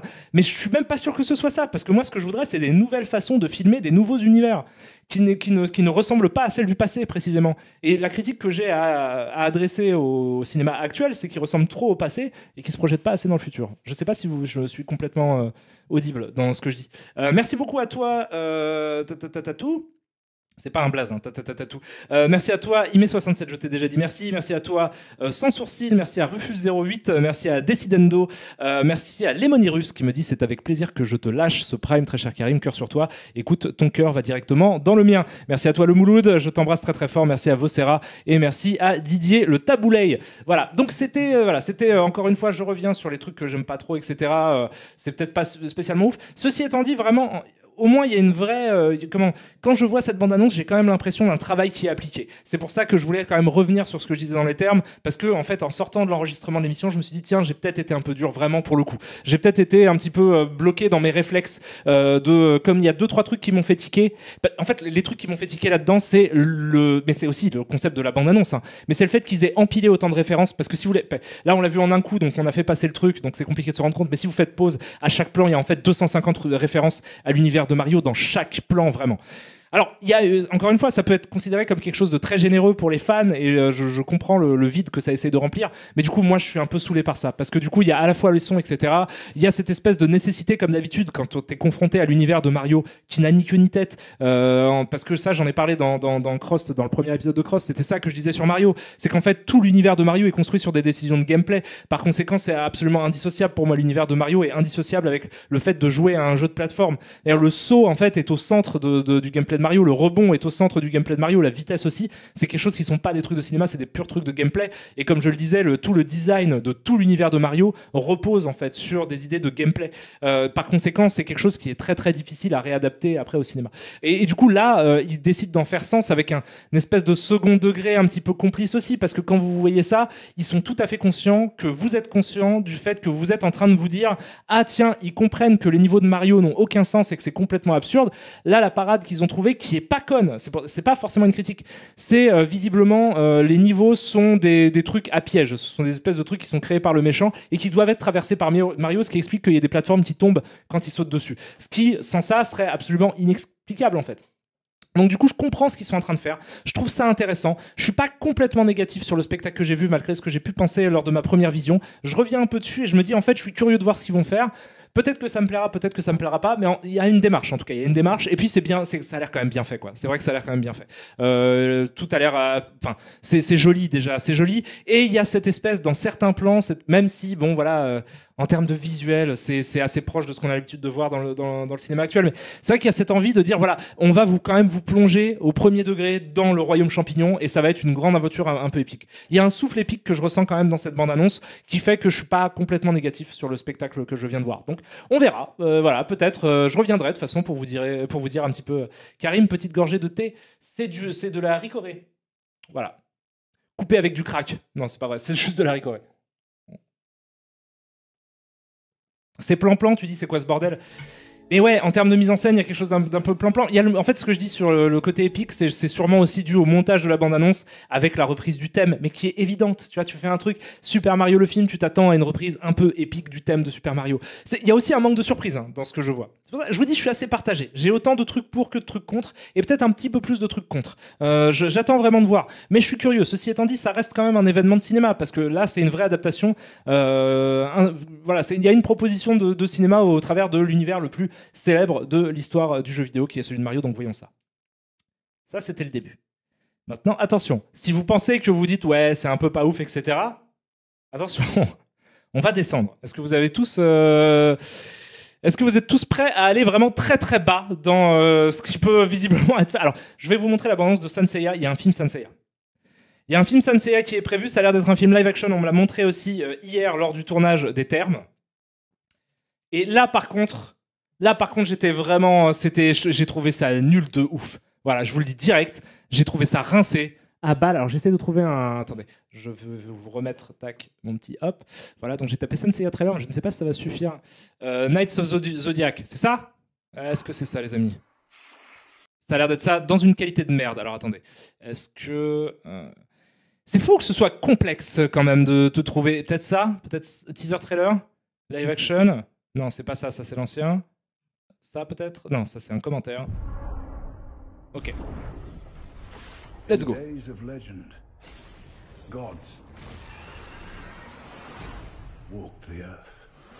J'ai pas fait le 3, 2, 1. Je suis désolé. Je reviens. En plus, c'est très court. 3, 2, 1, play.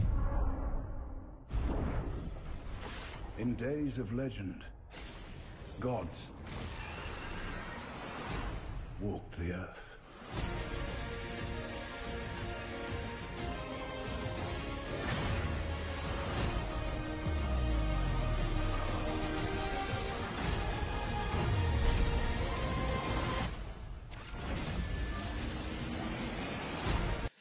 Voilà, pardon. Mais ça, c'est pas ouf. Ça, c'est pas ouf du tout. Ça, je sais pas. Mais alors après, voilà, je sais pas. Comme d'habitude, là, pour le coup, c'est même pas une bande-annonce, c'est un teaser. Donc là, je vais prendre toutes les précautions possibles et imaginables pour vous dire que, évidemment, que c'est pas une critique du film que je propose et que ça va peut-être être un des plus grands films populaires de l'histoire du cinéma. J'en ai aucune idée et qu'à la limite, peut-être que ça va être intéressant, que ça va dire des choses extrêmement justes sur le monde. J'en sais rien, quoi. Mais là, pour moi, il y a un souci. Merci à toi, Didier Le Taboulet. Non, Didier Le Taboulet, je t'ai déjà remercié. C'est Johnny Tartelette que j'ai pas remercié. Merci beaucoup à toi. C'est ton 7e mois in a row que tu viens de prendre. Merci beaucoup à toi. Je t'embrasse très très fort. Alors voilà, donc il y a un problème par contre. Alors bon, du coup, là, moi j'ai des grosses vibes Dragon Ball Evolution. Hein. Pour ceux qui se souviennent de Dragon Ball Evolution et de l'échec absolu que ça a été, c'est ça que je ressens devant ces images. Je n'ai pas la même chose à dire. C'est étrange parce que celui-ci, je le trouve presque anachronique. Vous voyez, je trouve que pour moi, ça, c'est la bande-annonce d'un film adapté alors du coup, c'est pas adapté d'un jeu vidéo, c'est adapté d'une série animée, d'un manga. Mais du coup, ça, c'est un truc pour moi qui a 2007, 2008. C'est un truc 2008 avec des effets spéciaux un peu mieux, mais c'est un truc que je considérais qui pourrait sortir en 2008. Merci beaucoup à toi. Allez, Navire, pour le Prime, tu me dis plop. J'espère que ce n'est pas le bruit de ton caca qui tombe dans l'eau. Mais ouais, non, ça a l'air chaud de ouf. Ça a l'air chaud de ouf et je sais pas. Alors, c'est quoi la démarche de ça? À qui ça veut faire plaisir, par exemple? À qui veut est-ce que vous êtes chaud? Est-ce qu'il y a un public pour ça? Parce que du coup, je comprends même pas, même de façon complètement cynique, en se disant on va surfer sur une vague populaire, etc., machin, etc. Je ne sais pas à qui ça plaît. Alors j'ai cru comprendre que c'était des trucs très à la mode, notamment au Brésil. Je crois que Senseiya en Amérique du Sud, c'est une grosse licence. Ça, c'est Fred et Seb qui me l'ont appris hier, justement. Donc c'est peut-être ce public-là qui est touché. Peut-être qu'ils essayent de se caler sur ce public-là. C'est possible. Peut-être que c'est juste on est en décalage parce que nous on n'a pas eu, du coup, on a eu surtout la grosse vibe Senseiya des années 90, mais on n'a pas eu nous quand on l'a connu Club Dorothée du coup, mais on n'a pas depuis c'est un petit peu moins populaire, même par rapport à DBZ, c'est un petit peu tombé dans l'oubli vaguement. Senseiya encore, il y a encore beaucoup de fans, hein. Mais je veux dire c'est pas la même hype qu'à l'époque, donc peut-être qu'il y a un choc juste par rapport à l'endroit où on habite, j'en sais rien. Je ne sais pas si c'est ça, je sais pas, mais je sais qu'en tout cas ça ne me donne pas du tout envie de voir ça. Je saurais même pas trop quoi vous dire parce que c'est tellement évident pourquoi c'est raté, parce qu'en fait du coup c'est bon, c'est une émission, c'est une émission, pardon, c'est une adaptation qui du coup est extrêmement modernisée, donc on va avoir à peu près tous les gimmicks. En fait ça ressemble. Il y a eu un moment où les films geeks avaient un style visuel et en fait c'est ce style visuel là, c'est-à-dire qu'ils rajoutent en gros, ils font des espèces de melting pot de tous les trucs qui pourraient être populaires dès lors que populaires pour la caricature du nerd, quoi. C'est-à-dire des costumes moulants, des tirs un petit peu, parce qu'il y a eu Matrix. Mais là, Matrix, c'est quand même, c'était il y a combien de temps Matrix? C'était quand même, ça se compte en décennies. Quand ça se compte en décennies, ça veut peut-être dire qu'il faut passer à autre chose. Là, ce film, pour moi, il est complètement anachronique. Je sais pas quelle histoire ça va raconter. J'ai pas trop bien compris. Il y a l'air d'avoir des chevaliers d'or, des trucs machin, etc.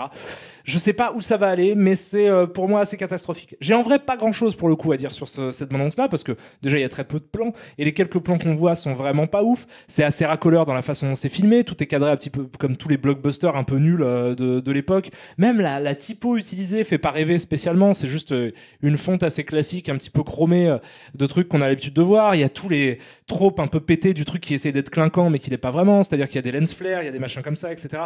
Je sais pas où ils vont avec ça, je comprends pas j'imagine que du coup ça ne m'est absolument pas destiné. C'est peut-être ça, voilà. On dirait un fan film, on dirait grave un fan film. La typo de Transformers, effectivement la typo de Transformers. Il y a un mélange de tous les trucs et ouais effectivement qui pourrait être potentiellement à la mode. Que me dites-vous? Je préfère 1000 fois me réinfliger le film en images de synthèse. Franchement, je trouve que c'est parmi les pires images d'adaptation de Senseiya que j'ai vues. Et pourtant, putain, ils ont essayé des trucs, hein, Senseiya, c'est chaud, hein. Mais ça marche pas, quoi. Et puis en vrai, c'est compliqué parce que c'est tellement un mélange bizarre en termes d'esthétique, Senseiya, c'est-à-dire que c'est la mythologie grecque, mais par le prisme des Japonais, avec une grosse influence. Enfin, il y a plein de trucs dans Senseiya, en fait, c'est très complexe. Et du coup, là, il y a vraiment... il y a ce côté... on a fait des études de marché, mais tu vois, peut-être pas avec les bonnes personnes. Peut-être que voilà, l'image qu'on a de notre public est peut-être vue au travers d'une espèce de vitre déformante. Et le truc quand même que je note aussi quand même en voyant ça, c'est que je me souviens, j'avais discuté avec Nicolas Boukrieff un jour, qui est un réalisateur émérite dont je vous recommande je vous recommande toute la filmographie. Quelqu'un en plus de très sympathique et de très intéressant et de très intelligent et de très cinéphile, pour qui j'ai beaucoup de respect, et qui me disait qu'il y avait un vrai problème avec ce qu'il considérait être des images non signées. Voilà. C'est-à-dire que des images qui ne contiennent pas la personnalité des gens, de la personne qui les produit en fait. Et c'est ça que je ressens en fait. Cette espèce d'image générique, franchement, j'ai aucune idée de qui est le réalisateur et je pense que c'est même quasiment un prête-nom quoi. C'est un petit peu ce que j'exprimais par l'idée des pseudonymes dans Chroma quoi. C'est-à-dire que ces espèces d'images qui pourraient être faites, c'est-à-dire que vous prenez 30 ans d'histoire du cinéma et vous pouvez le placer à peu près n'importe où dans ces 30 ans-là, le signer avec n'importe quel nom et ça marche. Voilà, ça marche. Ce sont des productions complètement calibrées, mais en plus je trouve mal calibrées. C'est-à-dire que je trouve qu'ils visent à côté de ce qu'ils veulent faire. Là où au moins la bande-annonce de Mario avait montré une certaine efficacité qui a au moins fait vibrer un petit peu ma fibre nostalgique, où j'ai pu me replacer dans mon moi du passé en me disant tiens, il y a un plaisir qui est assez vain, qui est pas très intéressant comme plaisir, mais au moins j'ai eu ça. Là, il y a un truc où ils ont tiré à côté, quoi. Ils ont tiré à côté, ils ont touché une mouette, tu vois, qui se baladait. Il y a quelque chose de vraiment générique en fait dans ces images et qui du coup est désagréable. Voilà. Donc ça, c'est tout ce que je peux dire sur l'adaptation de Saint Seiya. J'ai aucune envie de voir ce truc-là. Si je tombe dessus par hasard, peut-être que je le regarderai. Mais je veux dire, j'ai tellement d'autres trucs à mater que ça sera tout en bas de la liste, quoi. Il faut vraiment que j'ai vu tous les Marvel. Et déjà, ça va être... parce que du coup, j'en rate maintenant les Marvel, tellement ça m'intéresse plus. Merci à toi, Yakayo 666 pour ton Prime. Tu déchires pour ton 7e mois d'abonnement. Tu défonces de ouf. Franchement, c'est peut-être créé par une IA. Mais il y a ça, hein, il y a de ça. Hein. Il y a ce côté, effectivement, vraiment, les mecs, il y a ce côté ce côté pas personnel. Après, bon, les IA, c'est encore plus compliqué que ça. C'est pas que le fait que ce soit pas signé. Il y a plein de choses à dire sur les IA et ce sera peut-être un jour l'objet d'un débat plus intéressant et plus préparé que ça. Mais en tout cas, on va parler néanmoins, mais du coup, mieux ou pire que Morbius. Franchement, aujourd'hui, là, au jour d'aujourd'hui, c'est quoi ce bordel? Je peux pas. Morbius, pour moi, c'est en bas. C'est en bas de tout. C'est en bas de tout. Là, au moins, tu vois, je peux dire, ouais, voilà, femme que John. Je peux dire que ça a l'air nul. Mais au moins, il n'y a pas Jared Leto. C'est méchant. C'est hyper méchant. Mais en vrai, voilà, il y a au moins ça, quoi. Ils m'ont épargné Jared Leto qui fait des regards un petit peu ténébreux à la caméra. Donc, moi, tant qu'on n'est pas dans ça, tu vois, je peux dire qu'il y a des trucs à sauver dans le bordel. Je préfère qu'on me crache au visage plutôt que de regarder un film avec Jared Leto aujourd'hui. C'est cauchemardesque, Morbius. Vous voulez que je reparte sur Morbius pour vous dire à quel point je suis déphasé par rapport à l'actualité? Putain de merde. Morbius. Non, tout est mieux que Morbius. Ça, je pense que ça va être mieux que Morbius. Je pense qu'il y aura au moins une scène où j'aurai des trucs à sauver, quoi. Allez, du coup, on va passer peut-être à un propos intéressant. Puisque du coup, c'était un petit peu un produit d'appel. Le fait que je parle un petit peu de trucs pas ouf, que je trouve un peu rincés et tout, c'était un produit d'appel. Donc venez, on va parler de trucs cool et colorés. Et là, on va aller vers quelque chose qui vraiment m'intéresse, qui est un cinéaste que j'adore, qui est un documentariste, je trouve, de génie, qui est, je pense, un des documentaristes les plus brillants qui existe. Si je devais faire... Franchement, il est dans mon top 3 des documentaristes de tous les temps. Avec quelques autres, peut-être Errol Morris, quelques autres comme ça, des documentaristes que je respecte de ouf. Mais j'adore la personne dont je vais parler maintenant, qui est du coup... Non, pas Martin Scorsese, qui est effectivement aussi documentariste, puisqu'il a produit des documentaires. Mais attends, mais Martin Scorsese, c'est peut-être mon réalisateur préféré de tous les temps. Mais du coup, c'est pas mon documentariste préféré de tous les temps. Même si j'adore les documentaires de Scorsese.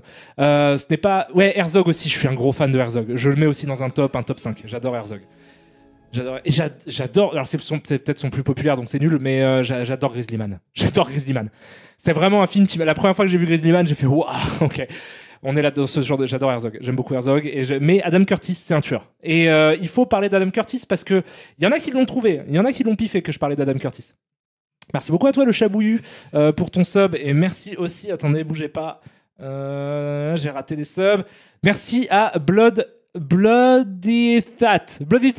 Merci à toi, Bloody That, pour le prime que tu viens de prendre. Je t'embrasse très fort. Et du coup, merci le chabouillu. C'est ton 5e mois d'abonnement, c'est énorme, c'est beaucoup. Mais du coup, c'est cool. On va pas... Non, pas BHL. Oh putain, ça ce serait un comparatif incroyable à faire entre Adam Curtis, les documentaires d'Adam Curtis et les documentaires de Bernard-Henri Lévy sur des thèmes similaires, parce que les deux ont parlé de Kadhafi.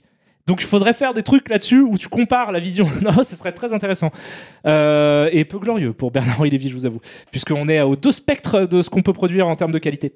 Mais alors du coup, bon, j'arrête, il faut que je parle d'Adam Curtis parce qu'à chaque fois, je l'évoque en fait ponctuellement. C'est un cinéaste dont j'ai beaucoup parlé. Je me souviens, j'avais fait des posts Facebook à l'époque pour dire que je l'adorais. J'en parle de temps en temps en live, mais de façon très épisodique, un petit peu trop court. C'est trop court ce que je dis sur Curtis. Donc je me dis, tiens, on va rester un petit peu plus longtemps. Et je vais vous expliquer pourquoi j'adore vraiment Adam Curtis, pourquoi je le trouve génial et pourquoi je vous recommande à tous vraiment de regarder ses films. Bon, il a fait quoi ce bon Adam Curtis? Alors, déjà, il a fait un tas de films, il a fait beaucoup de films documentaires. Donc, je vais placer un petit peu le personnage rapidement. Adam Curtis, qui que c'est?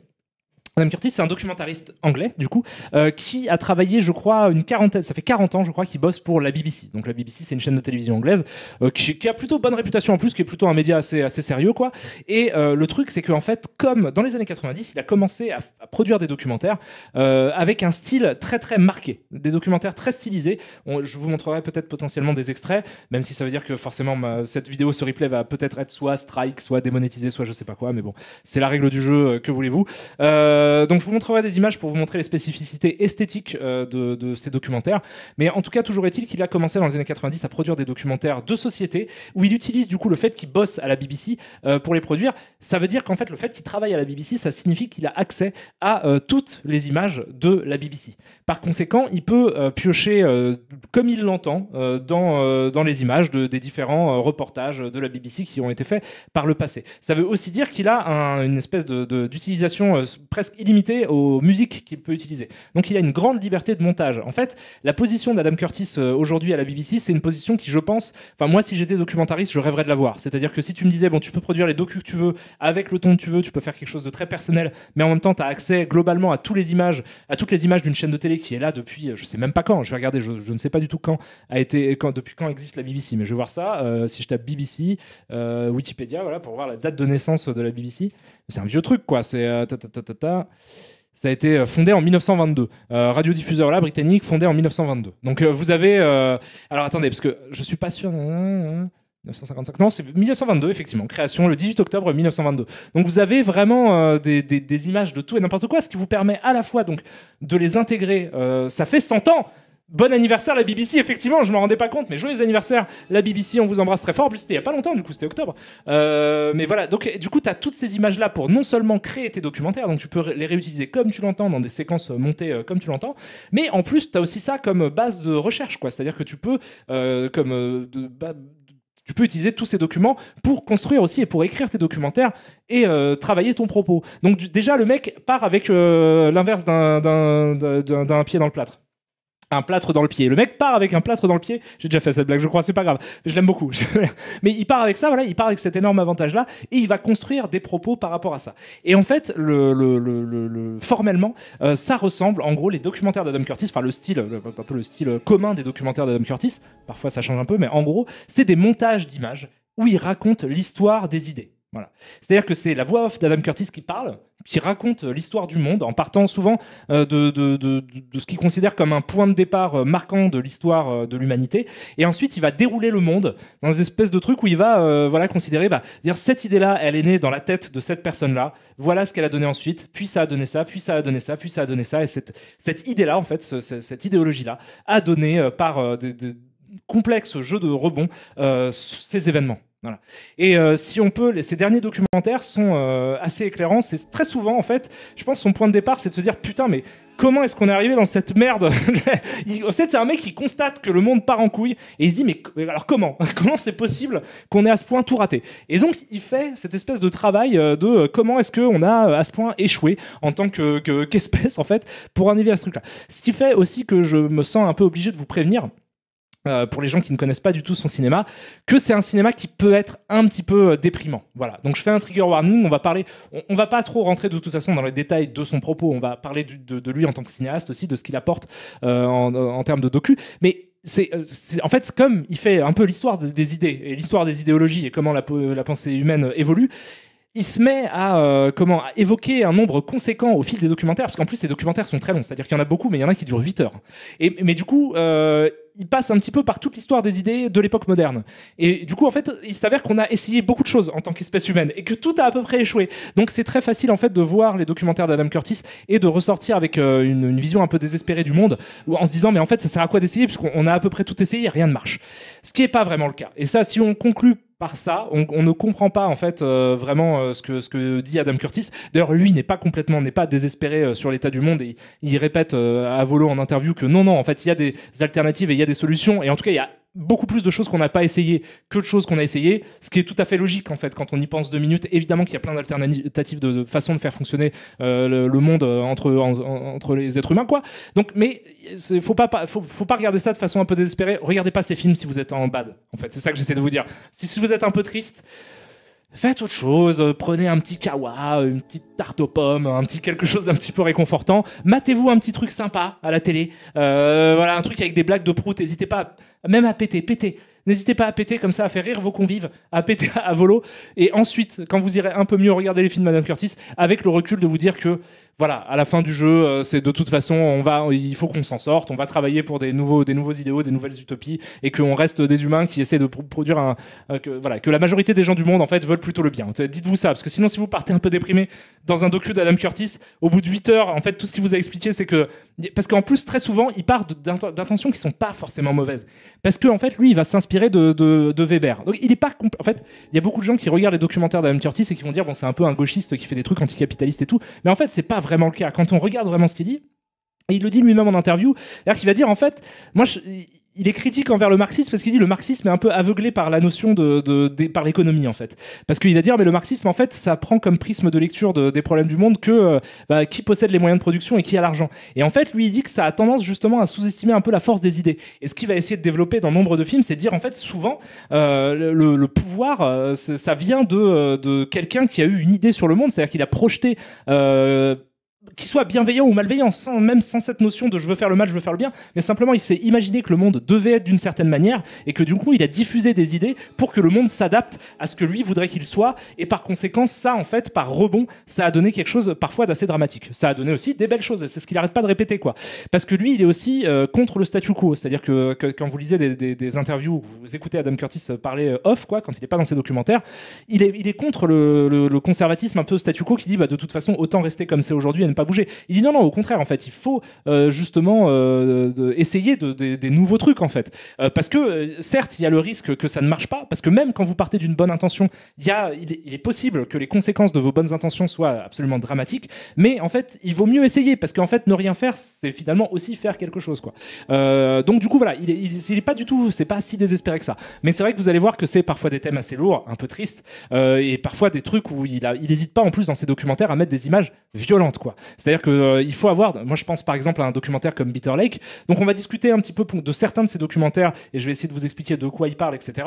Mais un documentaire comme Bitter Lake, par exemple, il y a des images qui sont très très dures à regarder. Donc voilà. Donc là, j'ai pris toutes les précautions pour que les gens qui puissent être un petit peu qui sont un peu sensibles en fait par rapport à des images choquantes soient pas choqués en voyant ces documentaires en se disant putain, tu m'as emmené dans une boucle infinie d'horreur. Voilà, il y a certains trucs qui sont très durs à voir, mais c'est aussi parce qu'il décrit des événements qui, dans l'histoire de l'humanité, sont des événements très durs. Je vais faire une petite pause remerciement et ensuite on va se mater peut-être une petite bande-annonce d'un documentaire d'Adam Curtis pour vous montrer un petit peu à quoi ça ressemble, parce qu'en plus je trouve ces bandes-annonces assez justes par rapport à l'univers, au ton qu'il essaie de développer.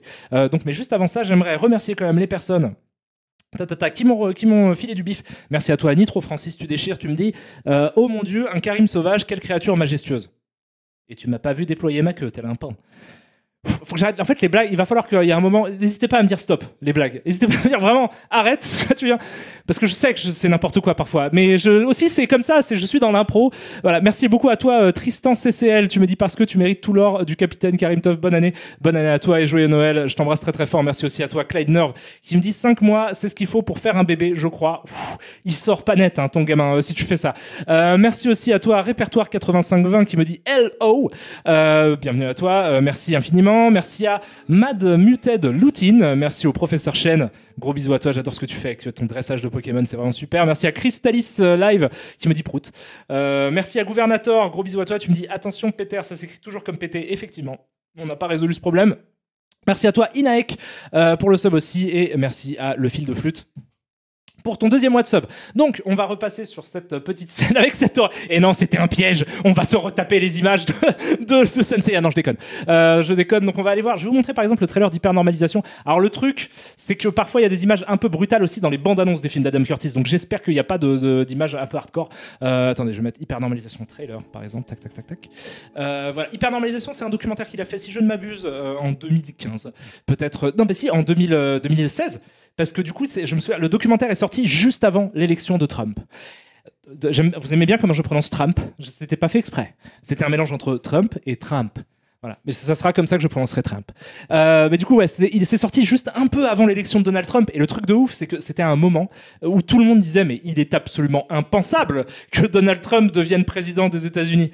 Et en fait, dans ce documentaire, Adam Curtis dit ah, vous êtes sûr? Parce que ça a l'air d'être ça quand même.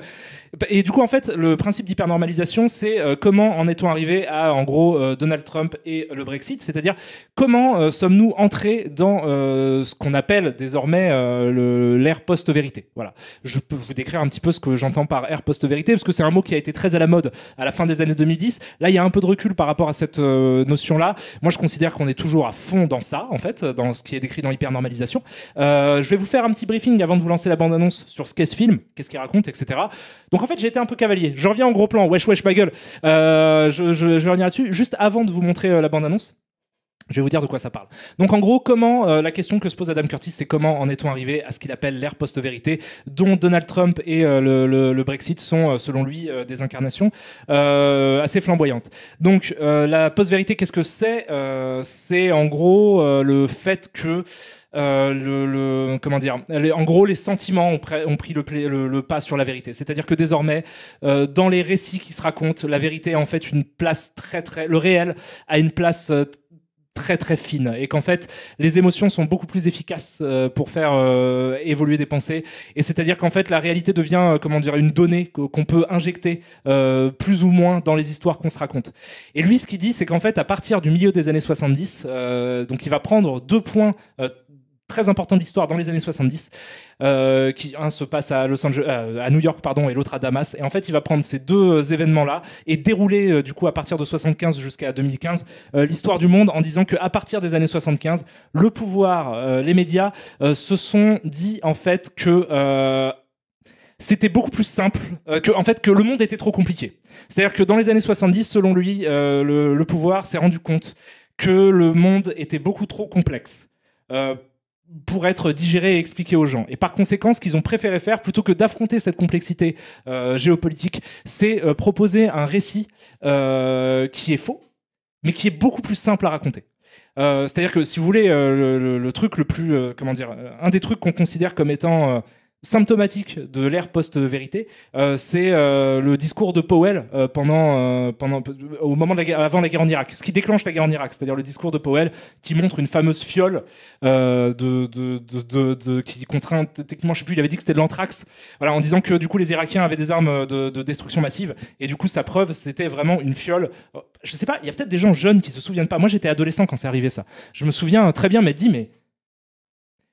et il en parle d'ailleurs, Adam Curtis, c'est l'inspiration du cinéma là-dedans, parce que c'est génial, parce que donc, pour ceux qui ne savent pas, c'est Powell qui est, le secrétaire à la défense, quelqu'un de très haut placé chez les néoconservateurs dans le gouvernement de George Bush, qui était président des États-Unis à ce moment-là, qui réagit au 11 septembre en disant on va faire la guerre en Irak, même s'il n'y a pas grand rapport entre les deux. Mais du coup, en fait, pour justifier la guerre, en fait, il montre une petite fiole qui, selon lui, contient de l'anthrax qui a été récupéré chez les Irakiens, et que ça justifie en fait qu'ils fassent la guerre, une guerre préventive, avant que l'Irak attaque les États-Unis. Ce que je raconte est un des événements les plus importants de l'histoire du XXe siècle. Donc tout le monde sait très bien de quoi je parle en fait. Mais il s'avère que c'est faux. Cette fiole n'a jamais contenu rien d'autre que probablement du sucre. Et que déjà, faut être un peu con de tout. Mais après, moi, c'est les trucs de l'époque. Je me dis, mais d'accord, donc ça, c'est une arme hyper dangereuse. Mais pourquoi il la balade dans une petite fiole en verre, quoi? Et c'est fou, hein. Mais les gens, ils y ont cru de ouf, hein. Ils se sont dit, mais ouais, le mec, il a pris un truc, une arme hyper dangereuse et tout. Il l'a mise dans une petite fiole en verre. Parce que qu'est-ce qui se passe s'il éternue? Tu te dis, atchoum, tout le monde meurt, c'est un événement absolument dramatique. Il s'avère qu'il n'y avait rien de dangereux en fait dans cette fiole, et alors je sais plus si c'est dans un docu d'Adam Curtis que j'ai vu, mais il a probablement été inspiré par The Rock. Parce que je sais pas si vous vous souvenez, dans The Rock, il y a cette idée à la con, mais qu'il y a une idée à la con dans The Rock de Michael Bay déjà, d'avoir des armes chimiques hyper dangereuses dans des petits sphères en verre. Tu te dis, mais pourquoi? Parce que c'est dans un truc qui est censé les faire péter, donc ça sert à rien de les mettre dans un truc aussi fragile que du verre. C'est débile quoi en fait, mais bon d'accord, mais c'est pas grave. Mais du coup les gens ils y ont cru à fond, et ça a justifié une guerre absolument meurtrière dont on subit encore les conséquences aujourd'hui, qui a tué, je sais plus, 500 000 personnes quoi. C'est une guerre absolument terrible qui est basée sur du flan. Mais en fait, du coup, ce que dit Adam Curtis, c'est qu'en fait, la situation de politique, géopolitique de l'Irak, elle peut pas s'expliquer en quelques phrases, elle peut pas s'expliquer par il y a un empire du mal en fait qui attaque quelqu'un. C'est pas une question de sympathie que t'as pour le régime de Saddam Hussein ou quoi. Donc c'est même pas la question en fait. C'est juste que faut être complètement ouf pour imaginer que le monde se résume à un combat contre le mal des gentils et ne pas comprendre qu'en fait la situation géopolitique de l'époque, quoi, du début des années 2000, est en fait la conséquence de tonnes et de tonnes de décisions géopolitiques qui ont été prises pendant des décennies. Quoi. En fait, en vrai, c'est assez évident que ça peut pas être résumé à ça. Mais du coup, Adam Curtis, ce qu'il fait, c'est qu'il fait ce documentaire Hypernormalisation pour dire, voilà, le pouvoir politique et du coup les médias ont pris cette réalité hyper compliquée où si tu as envie de parler de la situation d'Irak, bah du coup, il faut parler de l'histoire du Moyen-Orient, il faut remonter super loin. Et les gens veulent pas entendre ça, selon le pouvoir politique et médiatique de l'époque. Et que du coup, plutôt que de faire ce travail d'explication de ce qui se passe dans le monde, tout le monde, et ça comprend les gens, le public aussi. C'est pas que la manipulation de ceux qui ont le pouvoir. C'est que globalement, l'humanité a très bien identifié qu'il y avait un mensonge et que c'était n'importe quoi, parce que la mise en scène est ridicule, et de toute façon, quand tu réfléchis 2 minutes, évidemment que c'est pas possible. Mais du coup, en fait, tout le monde s'est convaincu que c'était la réalité. Et du coup, il appelle ça hyper-normalisation parce qu'il fait un parallèle entre la situation de cette situation-là et l'Empire soviétique, enfin, comment dire, l'URSS dans les années 70 et 80. Hyper-normalisation, c'est un terme qui a été inventé par ou je sais pas si ça a été inventé ou repris par lui, mais par un auteur russe, en fait, à l'époque, quoi, dans les années de 80, où il faisait en fait, je me souviens plus du nom de l'auteur, je suis désolé, si vous le savez dans le chat, n'hésitez pas à le dire, mais la personne qui a développé ça en fait a trouvé ce terme hyper-normalisation pour décrire la société russe, enfin la société de l'URSS dans les années 70 et 80, en disant qu'il était absolument évident que l'empire était en train de s'effondrer pour absolument tout le monde, à la fois le pouvoir, les médias, mais aussi les gens. Tout le monde était absolument conscient que l'empire était en train de s'effondrer. Les politiciens, par conséquent, ont réussi, comme ils n'avaient pas rien à proposer à part l'effondrement du système, ils se sont mis à développer un récit comme quoi, en fait, ça n'est pas en train d'arriver, le monde n'est pas en train de s'effondrer, donc ils ont développé toute une rhétorique très simpliste autour de la grandeur de l'empire, de l'URSS, machin, etc., qui du coup a convaincu en fait les gens. Enfin, c'est pas que ça a convaincu les gens, c'est encore plus vicieux que ça. C'est-à-dire qu'en fait, tout le monde a fait semblant que l'empire n'était pas en train de s'effondrer. Parce que, là, c'est le propos d'Adam Curtis que je suis en train de dire. Donc, ce qu'il dit, c'est qu'en fait, tout le monde à ce moment-là, enfin, c'est de l'auteur en l'occurrence. Mais tout le monde à ce moment-là s'est mis d'accord pour faire semblant que en fait non, que tout allait bien. Il y a un mème sur internet qui tourne qui résume très bien cette situation, c'est le Yinch avec l'appart en flammes et qui fait Everything is fine. Voilà, c'est exactement ça en fait. C'est l'idée que on sait que ce que disent les médias et ce que disent les gouvernants est faux. Eux, ils savent qu'on sait que c'est faux. Mais de toute façon, vu que personne n'a rien d'autre à proposer, qu'est-ce que tu veux dire d'autre? Tu dis, bah non, bah sinon, c'est quoi? Tout se détruit et il n'y a pas de futur là-dessus. C'est pour ça que je dis que tout est un peu lié sur la pop culture et tout. C'est parce que je dis qu'on est dans un manque d'imaginaire et dans un manque de projection dans le futur. Donc, du coup, voilà, il part de cette idée-là et en fait, il fait la comparaison en disant, en fait, ce concept d'hyper-normalisation qui était utilisé pour décrire les Russes dans les années 70 et 80 peut aussi être à un certain degré, même s'il dit que c'est pas la même chose, hein, il fait bien le distinguo entre les deux, mais appliqué au monde moderne occidental. Donc du coup, je vais vous montrer le trailer de ce documentaire-là, par exemple, et on en rediscute, et puis voilà. Qu'est-ce que vous me dites d'intéressant? Qu'est-ce que vous me dites? Alors, Monsieur Black Baba, tu me dis professeur en anthropologie, c'est ça, Yurchak. C'est ça, Alexei Yurchak, c'est ça la personne qui dit ça. Voilà. Du coup, je vous montre à mettre en parallèle avec la situation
than this.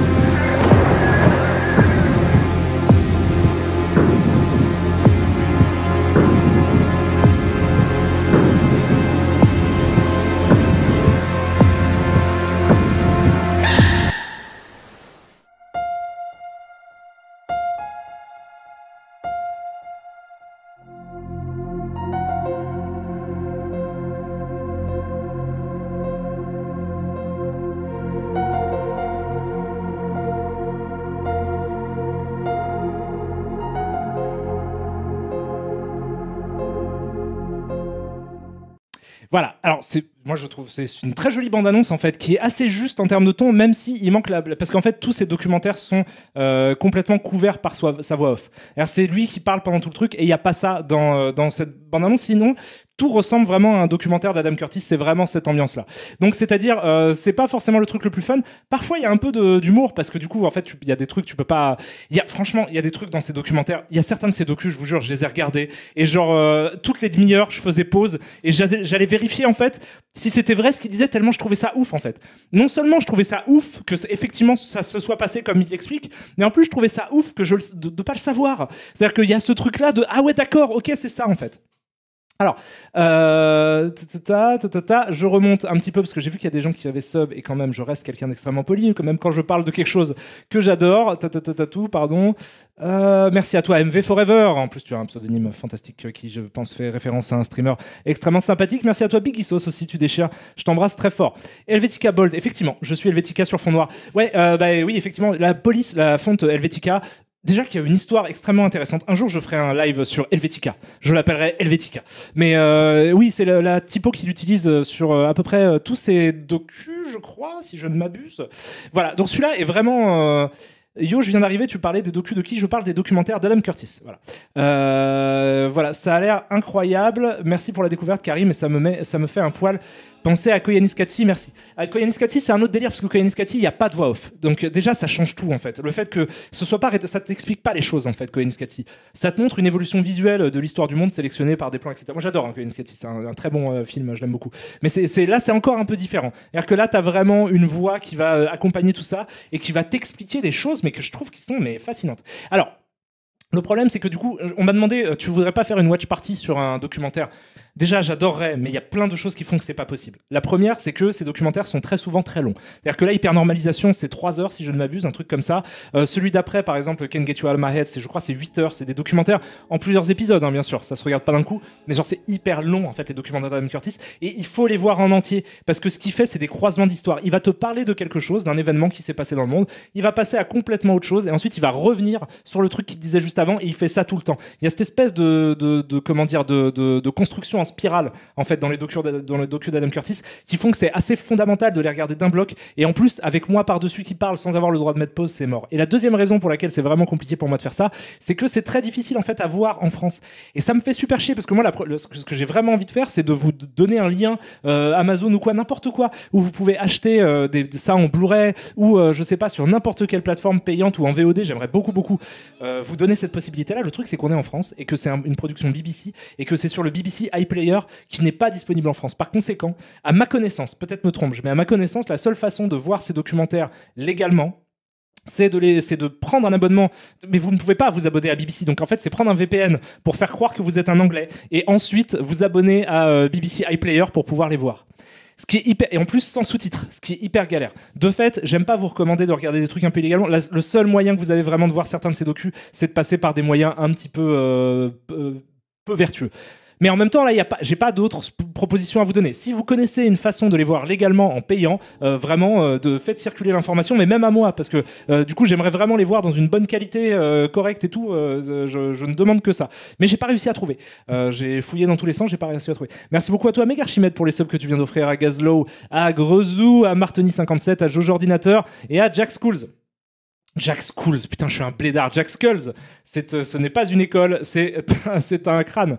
Merci à toi, Pierre Aupin aussi, pour le sub que tu viens de prendre, tu déchires. Merci à tous les amis, merci aussi à toi, Sugarat, pour ton prime. Donc voilà, c'est sur YouTube en HD. Voilà, mais vous aurez pas mieux que YouTube. Et sur YouTube, sur certains de ces documentaires, notamment sur celui-ci, Hypernormalisation, vous avez les sous-titres français.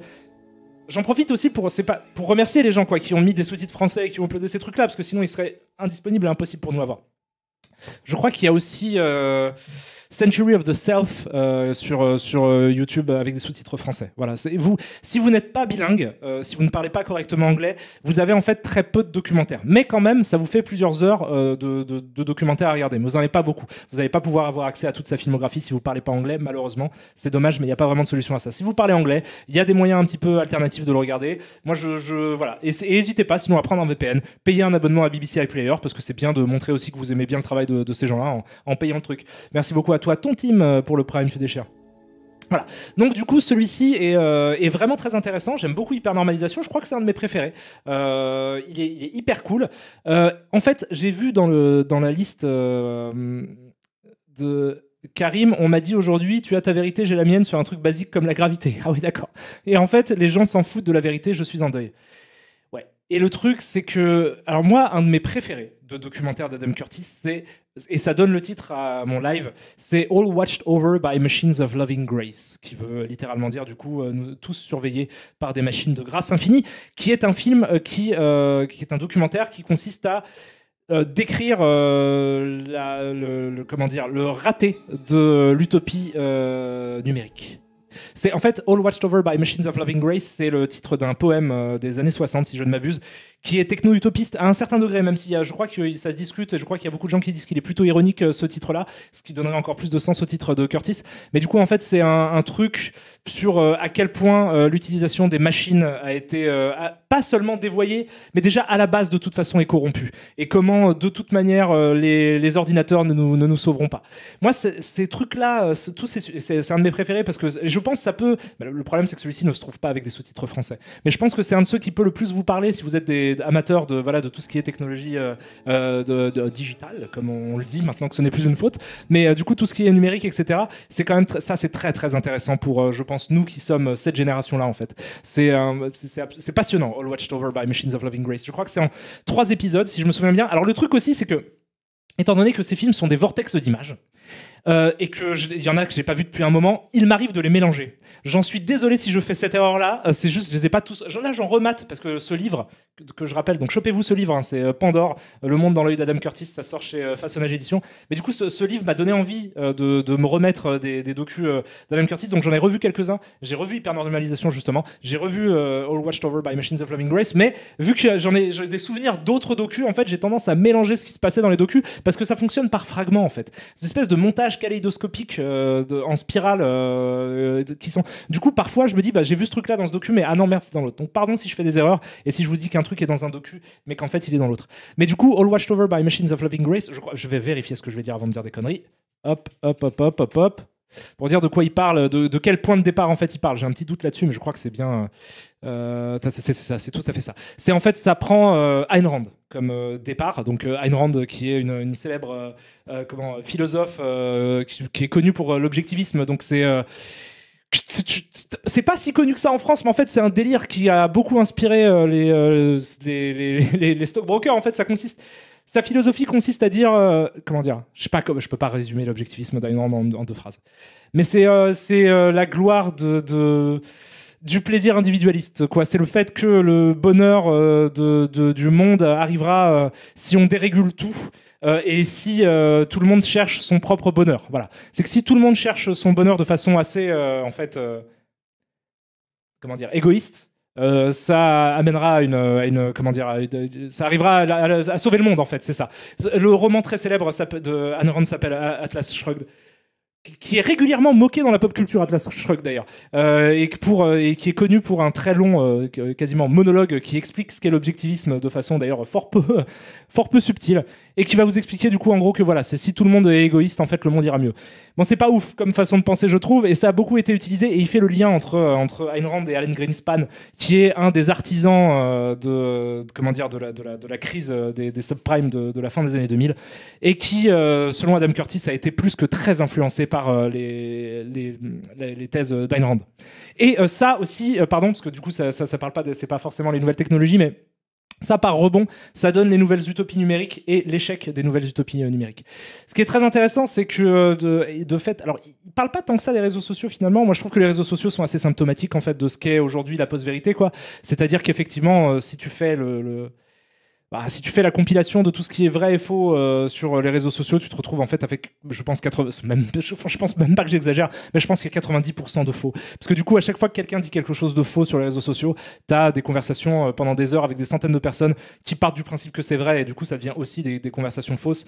Donc du coup, effectivement, la version extrêmement simplifiée et qui va jouer sur l'émotion de l'auditeur, c'est quelque chose qui est assez symptomatique aussi de l'époque dans laquelle on vit et qui est très, très symptomatique je trouve, des réseaux sociaux, quoi, qui sont absolument la dernière utopie morte de l'histoire du monde, quoi. En fait, effectivement, ça non plus, ça ne marche pas. Mais c'est intéressant de voir que quand il parle, lui, du coup, des utopies numériques, il a tendance à remettre en perspective ça en prenant les écrits de Gibson, donc qui est de William Gibson, donc qui est le romancier, un peu le père, un des pères du cyberpunk, où en fait, ce que dit Adam Curtis à ce sujet-là, c'est de dire en fait, à la base, de toute façon, c'était une dystopie en fait. C'est-à-dire que les gens qui ont construit l'utopie Internet, ce que je ne savais pas à l'époque d'ailleurs, parce que moi je fais partie de ceux qui ont cru aux utopies d'Internet au moment où c'est arrivé. Mais du coup, en fait, ces utopies-là sont inspirées d'une version dévoyée de quelque chose qui a été présenté par les auteurs de science-fiction comme des dystopies à la base, en fait. C'est-à-dire que la conception du cyberespace par William Gibson, c'est en fait une vision d'un univers qui est complètement dérégulé et en fait où du coup le pouvoir a été confisqué par des multinationales qui détiennent le cyberespace. Mais en fait, cette vision dystopique d'Internet a été très rapidement transformée en espèce a été retournée en fait quasiment littéralement en utopie par certains utopistes numériques qui ont dit non justement c'est la façon pour les individus de se libérer de l'emprise des gouvernements et d'un pouvoir centralisé. Voilà. Donc attends, mais les créateurs d'Internet, c'était des anarchistes de gauche, non? Mais en fait, c'est même pas...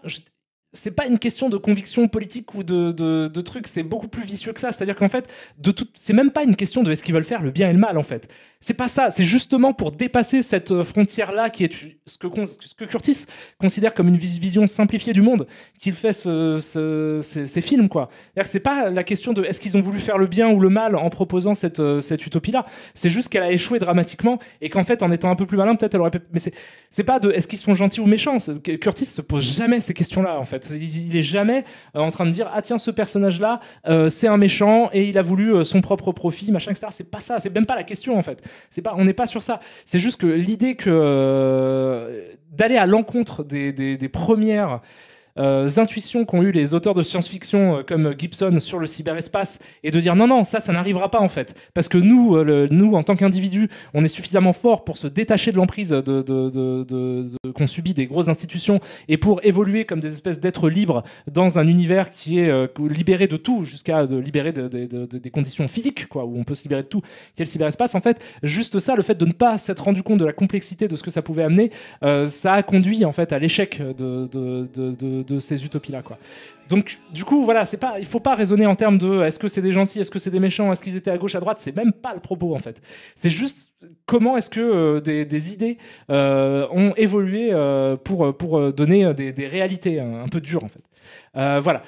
Qu'est-ce que vous me dites d'intéressant? Alors déjà, merci beaucoup à toi, donc ton team, je t'ai remercié. Duffman77, je t'ai pas remercié, tu me fais des bisous, je te les rends. Merci à toi, Tuvs aussi. Merci à toi, Panda King, qui me dit j'arrive au milieu, mais c'est toujours une joie de t'écouter parler pendant que je taffe. Merci d'exister, les bisous, écoute, de rien. Tout le plaisir est pour moi. Voilà. Qu'est-ce que vous me dites d'intéressant? Je vais essayer de vous lire un petit peu quand même pour faire de cette conversation un dialogue. Le problème, c'est que forcément, c'est pas le problème, mais vous répondez. Donc du coup, quand je lis un message,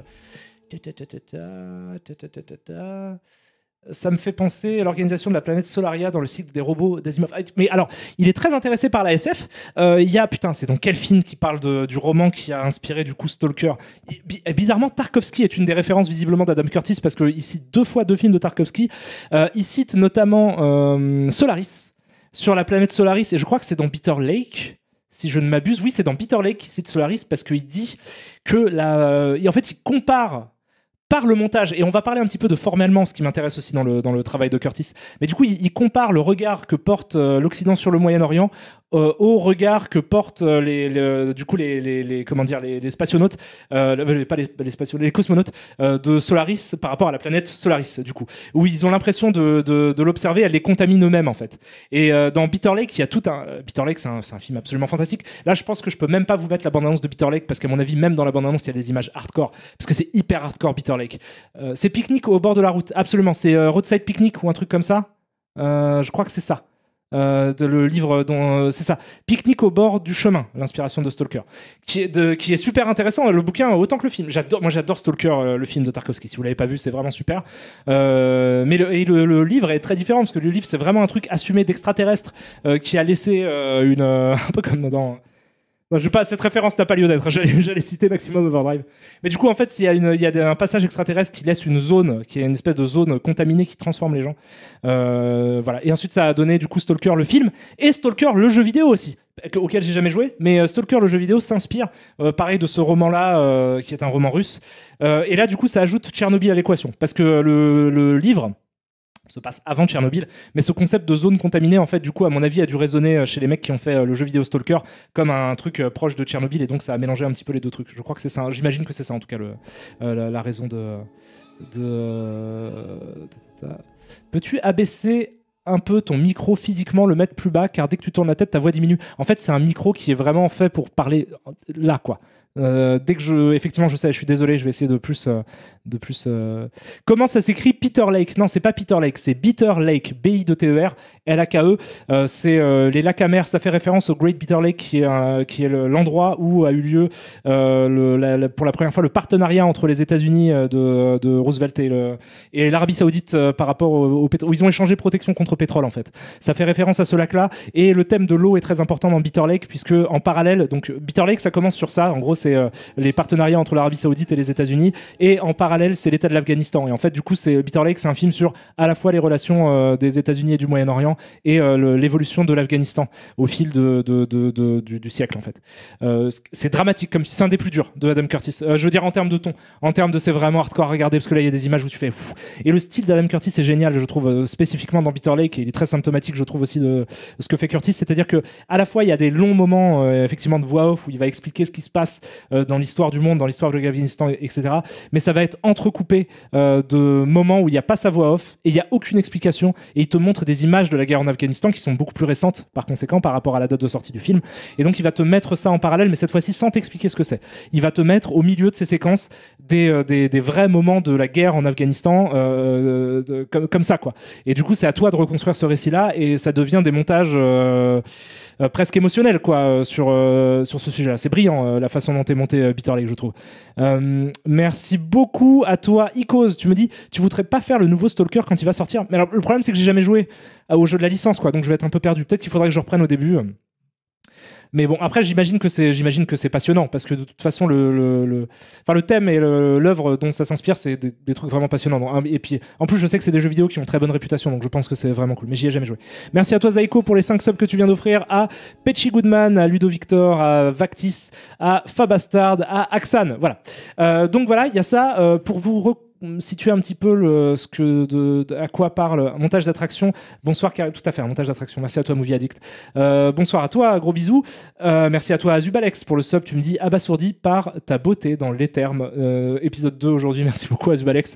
Tout le plaisir est pour moi. Bitter Lake, tout à fait. C'est exactement comme ça que ça s'écrit. Peter Auguste, lac amer. Ouais. Et vous allez voir, et du coup, en fait, oui, le deuxième truc sur l'eau, c'est la façon dont en Afghanistan, du coup, en fait, suite à la Seconde Guerre mondiale, ils ont voulu un petit peu moderniser le pays, l'Afghanistan, et donc il a été demandé aux Américains de l'aide pour construire un barrage, en fait, pour gérer l'énergie et tout. Et donc, ils ont fait un barrage, et la conséquence de ce barrage, ça a été de ressaler la terre autour du barrage. Et en fait, ça a fait pousser des poppy seeds, du pavot. Et c'est la raison pour laquelle le trafic d'héroïne et d'opium, en fait, est si important en Afghanistan. Et le business de l'opium et de l'héroïne est devenu quelque chose qui est fondamental pour comprendre aussi les guerres qui se sont passées ensuite en Afghanistan. Donc, du coup, c'est aussi sur le thème de l'eau. Il y a à la fois envoie le bateau où les Américains et les Saoudiens font un business, et du coup le barrage des Afghans qui du coup lance le business de l'opium. Donc c'est passionnant, et je vous jure, c'est mortel. Hein. En plus, moi, c'est des thèmes que je connais pas forcément. Quand je lance un docu d'Adam Curtis, je sais. Il y a un autre que j'adore qui s'appelle Century of the Self. Je crois que celui-ci, je l'ai dit tout à l'heure, mais je le répète, je crois qu'il est disponible effectivement sur YouTube. Sous-titré Century of the Self. Alors là, carrément, il fait un siècle d'histoire. Où il te raconte, merci beaucoup à toi Nico New 2 pour le Prime tu déchires, il te raconte en fait l'histoire, comment ça s'appelle, de Freud, enfin pas l'histoire de Freud en fait, il considère la Freud comme comment dire, la psychanalyse en gros, comme le départ de ce qui amènera à l'individualisme par le biais de la famille de Freud. Ce qui est un truc que j'ai trouvé hyper surprenant et hyper intéressant comme façon de parler du truc, c'est qu'en fait l'idéologie de Freud c'est aussi infiltré autour de sa famille proche. Donc ça parle du neveu de Freud qui s'appelle Edward Bernays, Eddie Bernays, qui est en fait un des fondateurs du métier de PR, c'est le marketing en fait, c'est un des pionniers du marketing moderne, Eddie Bernays, et il s'inspire directement des écrits de Freud, de son oncle. Donc, parce qu'il avait accès en avance. Ensuite, ça parle de la fille de Freud et de comment, du coup, ça a aussi influé sur l'individualisme. Relation presse, relation publique, c'est ça le terme que je cherche, relation publique. Et Bernays a testé une sauce, effectivement. Eddie Bernays faisait des très très bonnes sauces qui vont très bien avec la viande. Moi, c'est ça que je prends souvent quand je vais au restaurant, une petite sauce Bernays. Ça fait plaisir. C'est le mec qui a fait en sorte que les femmes fument, par exemple Eddie Bernays. Un truc que j'ai appris en regardant ce truc-là, j'en avais aucune idée, quoi. J'ai appris ça, effectivement, les femmes fument à cause d'Eddie Bernays, puisqu'à l'époque, du coup, c'était hyper mal vu, en fait, de fumer des clopes pour une femme, de façon complètement sexiste, hein. On est d'accord là-dessus. Mais du coup, ça leur sauvait les poumons, au moins. Ça leur sauvait la vie. C'est-à-dire que, du coup, être vu avec une cigarette pour une femme, c'était plutôt obscène. Voilà. Et du coup, Eddie Bernays, il s'est dit, mais l'industrie du tabac a contacté Eddie Bernays et lui a demandé, mais comment est-ce qu'on peut faire fumer les meufs? Parce que du coup, on a 50% de ventes potentielles qui ne se font pas parce que les femmes, elles ont peur de fumer parce que ça fait mauvais genre. Donc comment on fait, Eddie? Et Eddie, il a fait, attends, j'appelle. Alors, il n'a pas appelé Freud parce que Freud était à Vienne à ce moment-là. Donc, il a appelé un psychanalyste réputé à New York qui lui a dit, bah, en fait, les femmes fument pas parce qu'il y a un symbole phallique derrière, parce que le mec, il est dans la psychanalyse. Donc, il a dit, bah, il y a un symbole phallique derrière avec cet objet qui ressemble à une tube. Et du coup, si elles les mettent dans leur bouche, ça fait mauvais genre. Et donc, lui, il s'est dit, mais ok, mais du coup, si j'associe ça à l'idée de l'empowerment de la femme, du coup, je peux leur vendre ça comme un objet. C'est genre, il l'a vendu en fait en mode, si vous êtes vraiment militante féministe, mettez ça. C'est comme si vous pouviez acheter votre propre bite pour dire vous êtes l'égal des hommes et vous faites la même chose qu'eux. Et du coup, il a payé des meufs en faisant croire que c'était des suffragettes. Il a créé un espèce d'événement à la con en fait où genre il a appelé à la presse, il a dit ouais, il y a des suffragettes, des militantes féministes qui vont allumer la torche de la liberté, parce qu'il faisait référence en plus à la torche de la liberté. Ça va être un événement un peu important, et la presse s'est emparée du truc en disant ah, le nouveau signe de la force des femmes, c'est la clope, et du coup maintenant c'est devenu bien vu, c'est devenu beaucoup moins mal vu en fait que les femmes fument. Ça, c'est un truc qui est expliqué par exemple dans Century of the Self, au moment où il parle de, alors la strat elle est terrible, hein, mais le mec il est mortel, parce qu'en fait le mec c'est un génie, hein, Eddie Bernays, mais lui c'est un peu un maître du mal parfois, il a fait des trucs hyper hardcore. Merci beaucoup à toi Toulak pour ton sub, merci aussi à Avod51. Et merci à Dr Jus qui me dit merci pour ce contenu aussi riche que plaisant, toujours un plaisir de te retrouver, des bisous à toi, je t'embrasse très fort. Et son influence en fait dans l'histoire disons, pour faire un peu simple, de la transition entre la réclame et la publicité. C'est-à-dire qu'en fait, avant ce move des relations publiques, de la réclame et de la publicité, comme on la connaît aujourd'hui en fait, la réclame, ça répondait à un besoin. C'est-à-dire, tes vêtements sont sales, t'as besoin de les laver, nous on te propose un lave-linge. Voilà. On te propose ce lave-linge. Et ce lave-linge, l'argument de vente, c'est il est efficace. Voilà. C'était ça en fait, avant la pub moderne. C'était à peu près ça, quoi. Mais du coup, au fil du temps, c'est devenu, non, tu peux exprimer qui tu es. En achetant ce lave-linge spécifique parce qu'il n'est pas comme celui de ton voisin. Et là, c'est le moment où on a switché vers le truc où les arguments de vente, c'était plus juste l'efficacité des produits qu'on vendait. Bon, après, ça, c'est pas le seul à dire ça, hein. C'est pas Curtis qui a inventé vous pouvez lire, je sais pas, Baudrillard, ce que vous voulez. Il y a plein d'auteurs, de sociologues qui ont parlé de ça. Mais je veux dire, il y a ce truc-là de maintenant, consommer, ça fait de vous quelqu'un de différent. Et c'est devenu Et ce qui est super intéressant aussi, mais ça après, bon, je vais pas non plus faire des heures et des heures de live là-dessus. On va peut-être jouer un petit jeu vidéo, tiens, pour se changer les idées, parce que c'est quand même des sujets assez durs. J'espère pas trop vous parler. C'est pas forcément une période où on a envie de parler de trucs sérieux, donc forcément, ça peut être un peu désagréable. J'espère que c'est pas trop relou pour vous, mais il y a ce qui est super intéressant avec ces documentaires, c'est qu'en fait, ils ont tous un peu des thèmes proches les uns des autres. Et tu peux les croiser, quoi. D'ailleurs, cette force de l'individualisme, la façon dont ça naît grâce au marketing, aux relations publiques, etc., c'est quelque chose qui va être traité un peu différemment. Il va s'en servir pour rebondir dans un autre documentaire, sur un autre sujet, etc. C'est hyper intéressant aussi. Je vous recommande celui-là, Century of the Self, surtout que là, pour le coup, il est assez facilement regardable. Il y en a un autre, je peux vous parler un petit peu des thématiques de chacun de ces documentaires un petit peu, ou globalement, des documentaires qui me plaisent le plus de Adam Curtis. Tiens, je vais prendre sa filmographie pour pas en zapper un que j'aimerais beaucoup, et vous parler un petit peu des thématiques, comme ça vous pourrez mater celui qui vous plaît le plus en termes de thématiques, parce qu'évidemment, selon que vous préférez un sujet ou l'autre, vous allez commencer sur tel ou tel docu. Donc il a fait quoi Moi j'adore donc Century of the Self, si vous voulez un peu vous renseigner sur les théories de la psychanalyse et comment elles ont infusé dans les relations publiques au travers de la famille proche de Freud. Ça c'est très intéressant. Power of Nightmares est vraiment intéressant aussi, c'est sur la façon dont, et notamment là ça va parler des néoconservateurs et du Moyen-Orient, mais ça va être la façon dont les médias utilisent la peur.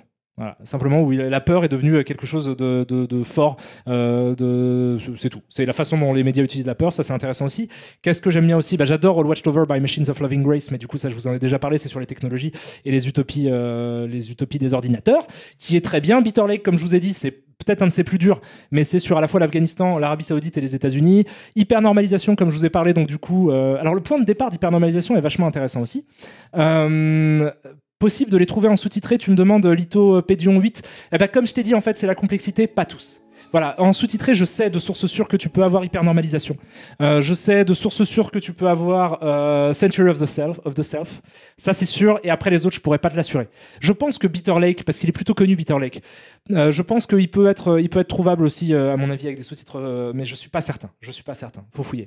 Hypernormalisation, je reviens sur ce film-là dont j'ai déjà parlé. Merci beaucoup à toi, Golgoth Morzok, pour le sub. Tu me dis bonsoir, Karim. Grand merci à toi d'exister. Merci à toi de me donner de la force par ton sub. Je t'embrasse très fort. C'est la famille.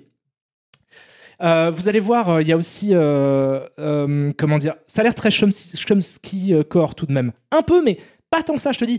C'est très particulier, hein, parce qu'en fait, parce que ça lui a déjà été posé comme question à Adam Curtis, de quel bord politique est-ce que tu es? Il y a un moment où il aimait bien dire que c'était un peu un anarchiste de gauche, un peu un libertarien. Il a certains points communs avec les marxistes, mais en même temps, il critique le fait que leur seul prisme de lecture soit l'économie. Donc il a ce truc un petit peu ambivalent. Et en fait, ce qu'il dit souvent, c'est moi, en fait, je change tout le temps. Et il dit, je suis assez proche de mon époque, c'est-à-dire que j'ai tendance à beaucoup changer de trucs. Il dit pas, je suis ni de gauche ni de droite, machin. Il dit juste, parfois, ça change. C'est-à-dire qu'il y a des trucs, je suis vraiment, enfin voilà. Il dit juste que c'est un animal qui évolue quoi dans son époque, et parfois j'ai cette idée, je me ressens un peu comme ça quoi, parce que mais en même temps quand tu fais son travail, parce que si tu tapes toutes les images de la BBC en fait tout le temps, tu te dis mais putain, mais tous les gens ont raté quelle que soit l'idéologie qui a été tentée, elle a foiré quoi. Donc tu te dis forcément t'as des trucs à reprocher à un peu tout le monde. C'est-à-dire que par exemple dans comment il s'appelle, alors je sais putain dans quel truc il parle de Clinton. Ah, je sais plus dans quel docu il fait un long truc en plus sur Clinton. Je me demande si c'est pas Century of the Self, mais genre vers la fin. Dans des derniers épisodes de Century of the Self, où il va parler par exemple de Clinton, et il a tendance à dire qu'au départ, le gouvernement Clinton a essayé de se rattacher un petit peu à ce que les gens avaient l'air de vouloir.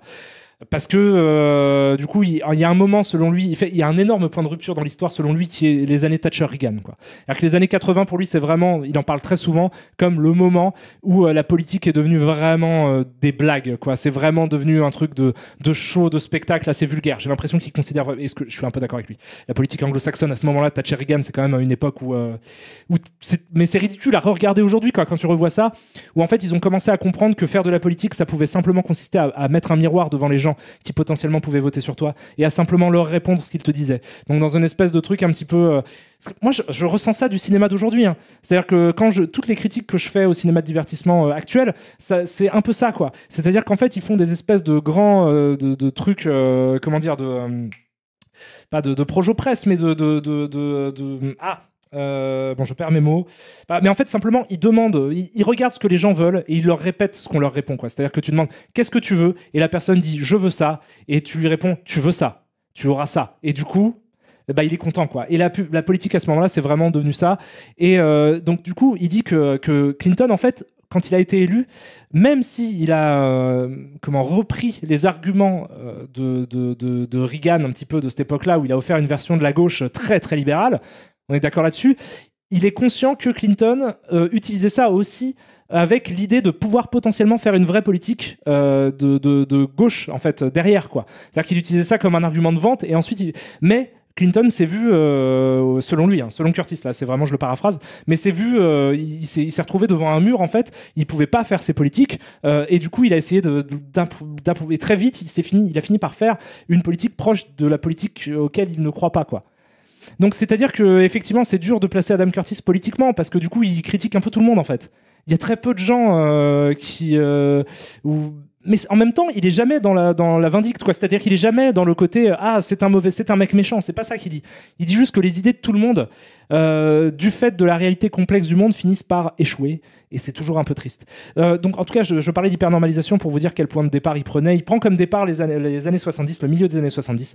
Le moment, du coup, où les pouvoir public, notamment à New York, commence à s'effondrer, et par conséquent où le privé commence à avoir plus de pouvoir que le public. Donald Trump est effectivement de toute façon un exemple assez probant de ça, quoi. Il y a des mecs comme Donald Trump qui sont en fait pas des businessmen très forts, malgré ce qu'on peut, malgré ce qu'il arrête pas de répéter sur lui, au-delà du fait que c'est quelqu'un de vraiment shady et chelou, quoi, et dangereux. C'est même au-delà de sa carrière politique, je veux dire, c'est pas un très bon businessman en fait, Donald Trump. Il a plutôt perdu de l'argent plutôt que gagné. C'est juste qu'il a commencé très haut, quoi, et qu'il a profité d'un espèce de vacuum de la pensée. Enfin, bref, c'est décrit dans le truc. Donc le moment où Donald Trump comme ça récupère un petit peu c'est pas Donald Trump, mais c'est globalement le moment où la finance récupère le pouvoir au détriment des nations, et correspond au moment où, où Henry Kissinger, donc, qui représente le gouvernement américain, est en conversation avec Hafez el-Assad, Assad père, à Damas, et où ils commencent à faire des deals entre eux,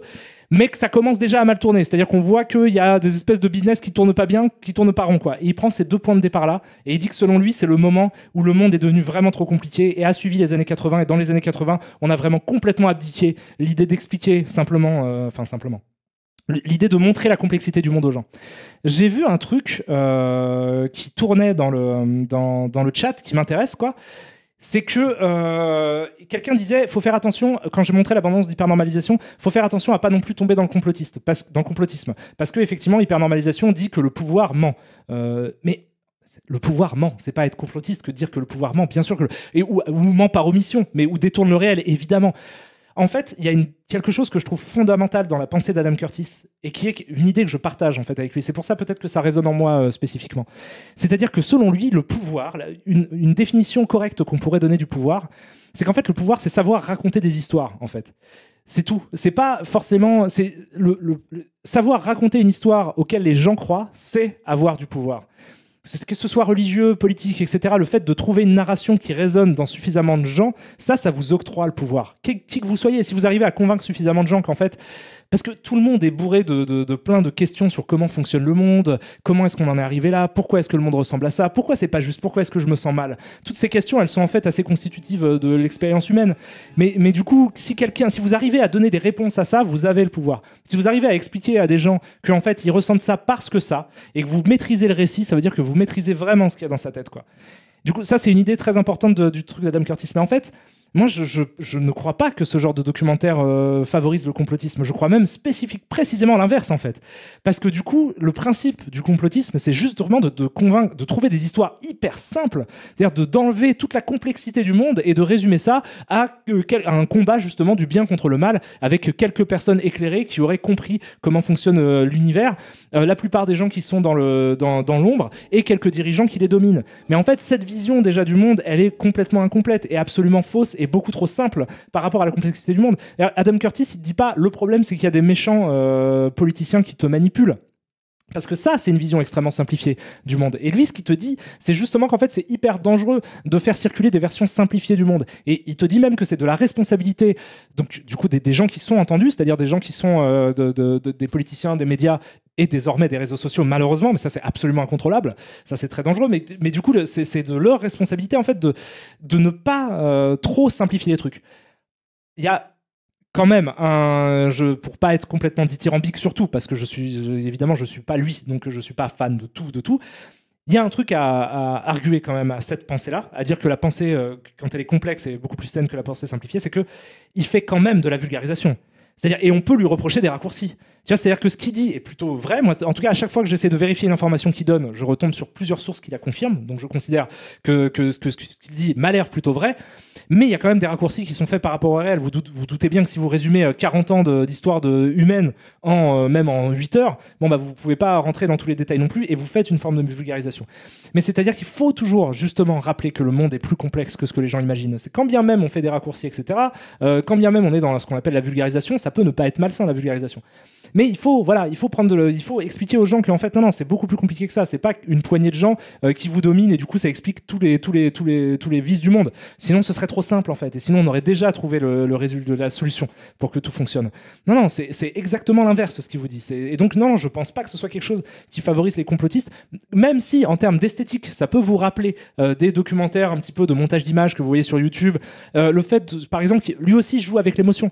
C'est-à-dire que même s'il dénonce un petit peu cette idée-là de l'émotion qui va prendre le pas sur l'intellect et qui va permettre à des récits plus simples mais plus dangereux de s'imposer, lui aussi il joue sur l'émotion en faisant ça. Donc voilà, il y a ce côté un peu ambivalent chez Curtis quand même qui fait que tout est pas complètement génial et que tout est pas complètement... Enfin, il y a toujours forcément quelques failles dans la pensée, mais c'est aussi la raison, c'est que c'est un être humain et que par conséquent lui aussi a des contradictions évidemment. Mais en tout cas le travail sur la démarche qu'il fait est dramatiquement opposée à celle des complotistes. C'est-à-dire que, en fait, parce qu'ils passent des heures et des mois et des jours à se renseigner de façon très extensive sur des sujets complexes. Du coup, ce que ne font pas les complotistes, puisque justement, les complotistes sont bloqués dans le confort d'un raisonnement simple qui leur permet de rationaliser. Et moi, c'est pas pour être méchant envers les gens, parce que je comprends que les gens sont un peu paumés, essaient de se raccrocher à des trucs pour dire bon bah voilà, ça me donne moyen de, ça explique des problèmes que j'ai aussi de ce truc-là. Bon bah c'est un peu un réconfort aussi. Et puis je peux pas en vouloir complètement à des gens d'essayer d'aller mieux dans leur vie. Donc, mais en fait, ce côté confortable de l'histoire simple derrière laquelle on se réfugie pour expliquer les vicissitudes du monde, c'est justement quelque chose que dénonce Curtis à longueur de documentaire. Et c'est précisément ce qui fait que je trouve que c'est un documentariste extrêmement intéressant. Par ailleurs, le sujet du complot, et je terminerai là-dessus pour ensuite passer peut-être sur un sujet un peu plus rigolo, peut-être on ira voir des petites bandes annonces, on regardera des trucs sur Internet un peu plus sympas, mais ça me permet de dire que le sujet du complotisme est un sujet qu'il a aussi traité dans un de ses documentaires, qui est son avant-dernier, qui s'appelle Can't Get You Out of My Head, qui est un documentaire en 6 parties, donc il y a 6 épisodes, ça dure du coup assez longtemps, c'est des épisodes je crois d'1h30, donc c'est un documentaire qui va faire, je crois qu'il va faire plus de 8 heures, documentaire très long mais passionnant, qui va aussi... comment dire, qui là va être encore un peu plus puzzle kaléidoscopé. C'est-à-dire qu'il va y avoir là beaucoup plus de thèmes différents, il va y avoir moins une ligne directrice que dans ces autres documentaires, où il va se mettre à parler à la fois du complotisme, mais aussi de Vladimir Poutine, mais aussi de la Chine, mais aussi il va parler comme ça de plein de sujets, qui va faire ce kaléidoscopé dans une espèce de je trouve, fantastique montage. Je trouve que le montage des films d'Adam Curtis est brillant, et il va essayer de trouver du sens dans les récits qui sont racontés au travers de ça. C'est un documentaire excellent aussi, que je vous recommande. Voilà. Et la musique est géniale aussi. Il utilise vraiment beaucoup de zik absolument mortel. Voilà. Là je pense, j'ai parlé beaucoup d'Adam Curtis, je pense que c'est aussi rendre honneur à un cinéaste que j'estime beaucoup, qui est en activité aujourd'hui, et c'est effectivement, ça vient aussi du fait que je me rends compte que je dis beaucoup de mal des trucs qui sortent, et je me dis non, il faut que j'explique aussi qu'il y a plein de trucs qui sortent que j'adore. Donc ponctuellement comme ça, on va discuter soit de cinéastes, soit de films que j'ai vus, mais que j'aime vraiment et que je trouve sont importants et intéressants. Je pense que le prochain truc que je vais faire, j'en ai aussi parlé sur les termes, mais je vais vous évoquer Primal. Je vais vous parler de Primal, je trouve que c'est une des séries d'animation les plus brillantes que j'ai jamais vues de ma vie. C'est un chef-d'œuvre absolu, Primal, de Tartakovsky. Et j'en ai un peu parlé dans les termes. Et là, je pense que je vais faire un truc où je vais beaucoup discuter de Tartakovsky, de pourquoi c'est génial et de pourquoi Primal, c'est une fantastique série d'animation absolument mortelle. Je pense que ça sera dans pas longtemps, je ferai un live à ce sujet-là. Je vais vous lire un petit peu pour conclure sur Adam Curtis en vous recommandant encore une fois d'aller voir ses documentaires parce que vraiment ils sont intéressants. Même si vous les voyez et que vous n'êtes pas d'accord avec ce qu'il raconte, si vous n'êtes pas d'accord avec son idéologie, je pense que c'est quand même intéressant à voir parce que ça dénote dans le paysage un peu audiovisuel qu'on a aujourd'hui.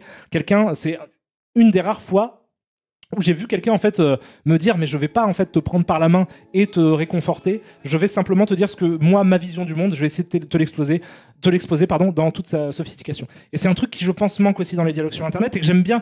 Moi j'essaye d'être le plus juste possible quand je prends la parole publiquement parce que je suis conscient et je sais que je fais pas ça complètement bien parce que je sais qu'il y a aussi des approximations, qu'il y a aussi des raccourcis. Là, en tout état de cause, il y a de fortes chances pour que j'ai dit des trucs qui soient un peu à moitié vrais.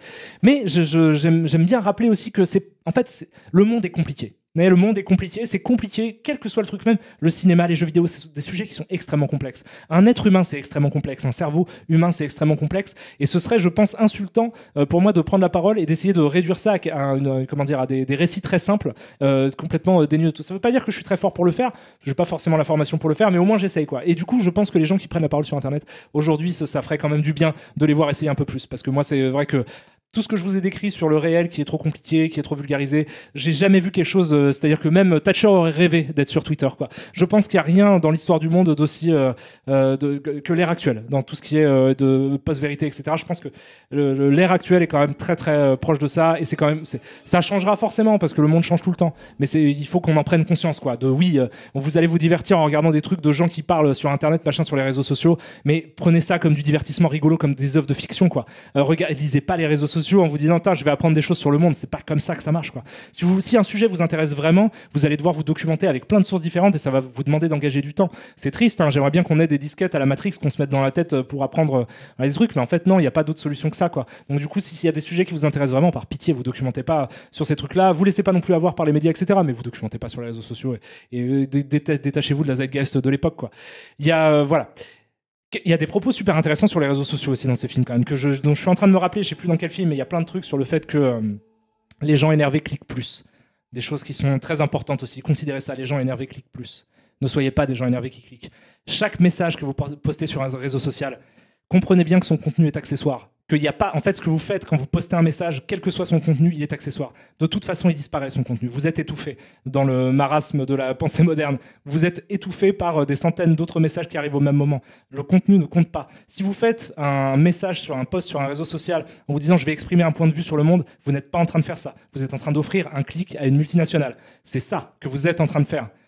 Bref, tout ça pour dire que c'est super sympa, que vous pouvez aller voir ça un peu partout, mais qu'on va changer de conversation pour parler de trucs beaucoup plus sympathiques, tels que, je sais pas, qu'est-ce qu'il y a d'autre comme bande-annonce rigolote que je pourrais vous montrer ?